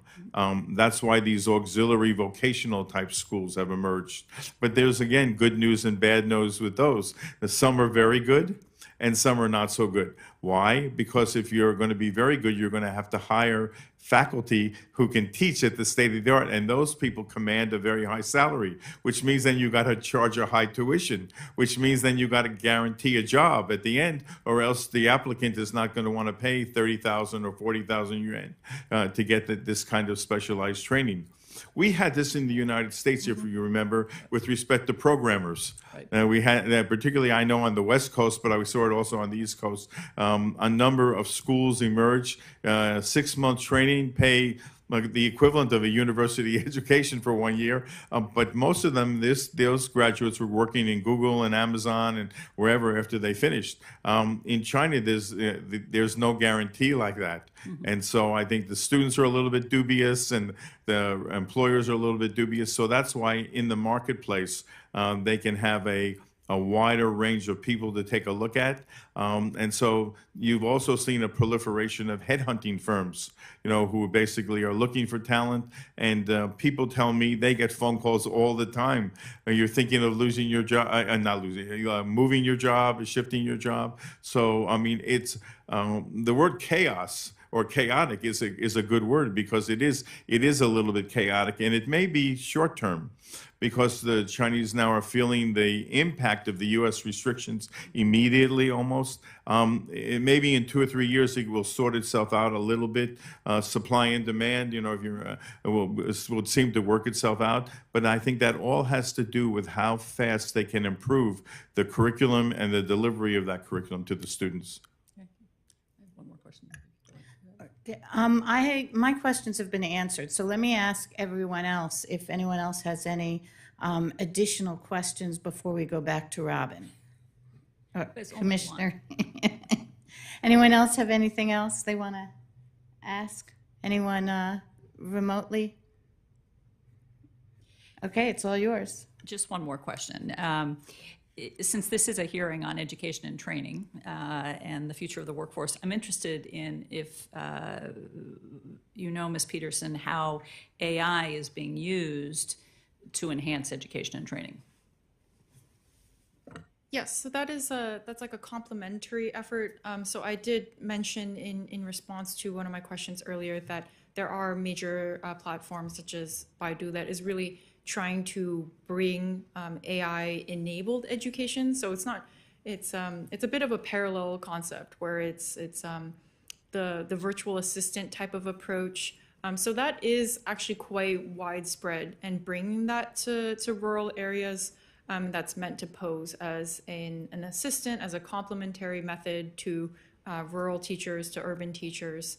And so measuring the effectiveness of that is pretty much almost impossible, but it is something, and it is also something that I would say is exists in the U.S. in a little bit of a different form, where that's a bit more in person. So one of our CSET research efforts has quantified the portfolio of summer camps and after schools and things like that to enhance AI education as well. But this is another facet that is not necessarily, I wouldn't say it's as explicitly called upon in the strategic plans, but it is one of the effects of how industry is trying to help build interest in sharpening the. So I think this kind of goes back to the first panel a little bit in talking about the lack of educational base that some students have, especially in rural areas. So in theory, it seems like if it's the AI-enabled education methods are supposed to help fit each of the students a little bit better and tailor it to their learning style across a wide range of subjects, right? So like English, math, science, all of these other topics. I think that is something that might help them, but it's still, at the end of the day, those really critical shortages and that very persistent rural-urban divide is not something that I believe is necessarily solvable through just access to a learning platform. Just, under normal circumstances, the market would have been filled with AI summer camps and AI programs, et cetera. But after the crackdown on companies like New Oriental, et cetera, there was a desire to make sure that there's not just wealthy kids can go to these and the rest of the country is left behind. So I think that we may see a different model develop where it's not just entrepreneurial, people who are trying to open up a new business by creating these camps. I think it may become part of an auxiliary element as part of the education system. My sense is that the Ministry of Education has been told, do not forget rural education, that we don't want to have a bifurcated country. We don't want to have, the 14 coastal city part of the country on the East Coast and then everything else. We know that in 1949 that produced a revolution. And so preventing the bifurcation of the Chinese economy in terms of quality of life, healthcare, educational access, et cetera. That's why, going back to your session this morning, the big point about the role of the Gaokao should really not be ignored.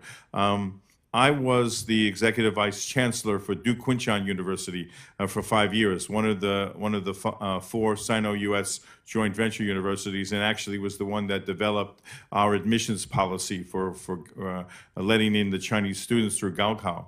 And I do have to say, even though there are some shenanigans, that are in the backdrop, more or less the system has a high degree of integrity. For Americans, we don't like it because we can't craft a class. If you're at Duke or you're at somewhere like that, you look across, you look at all sorts of things in terms of the background of the students other than just the SAT or ACT test, and some schools no longer even require those tests. But in China, the only way to get close to any kind of equitable access is the use of these this kind of testing mechanism. So that's why it hasn't disappeared.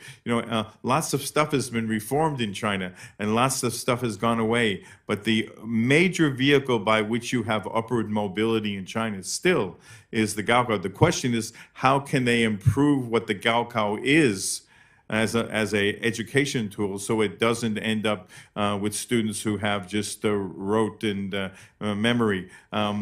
In the first batch of students we got at DKU, 60% were from China, and that was the quota that we wanted. The one thing the students told us, and DKU is a liberal arts-oriented joint venture university, they said, the thing that we found in the first several weeks is that we were asked the question that we were never asked in our other education experience. I said, oh, what's that question? What do you think?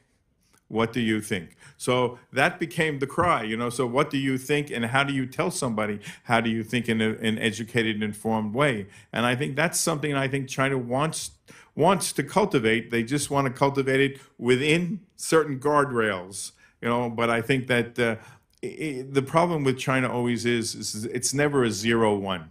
It's somewhere in the spectrum of finding a balance where we would be comfortable with the balance, they wouldn't be, but they want to find some balance. They clearly know that, and I think we see the improvement in the research environment really demonstrating the effort to give more degrees of freedom to the scientific and technical community to do their thing. And that's why you have technological entrepreneurs, who have proliferated, even with the crackdown that went on, a year and a half ago. The reality is that there's no dearth of people with creative ideas in China. I think we would be making a big mistake if somehow we thought that creativity never emerged or it's dead in China. I think that's would not do us well as we look at the future of our relationship. Thank you. Ms. Hannum's paper. If there are no other questions, then in conclusion, I want to say, as I did at the beginning, that we'd like to remind you all that testimonies and transcripts from today's hearings will be posted on our website. I also commend to you the paper that was submitted by Dr. Hannum to the commission, as well as interesting additional information. Please also mark your calendars for the commission's upcoming hearing on China's global influence and interference activities. That's going to be on March 23rd. So I want to thank all of our witnesses, both Dr. Simon, Ms. Peterson for this panel and all of our previous panels, the commissioners for all of your attentiveness and participation, the staff who did so much important preparation, and we are adjourned. Thank you. Thank you.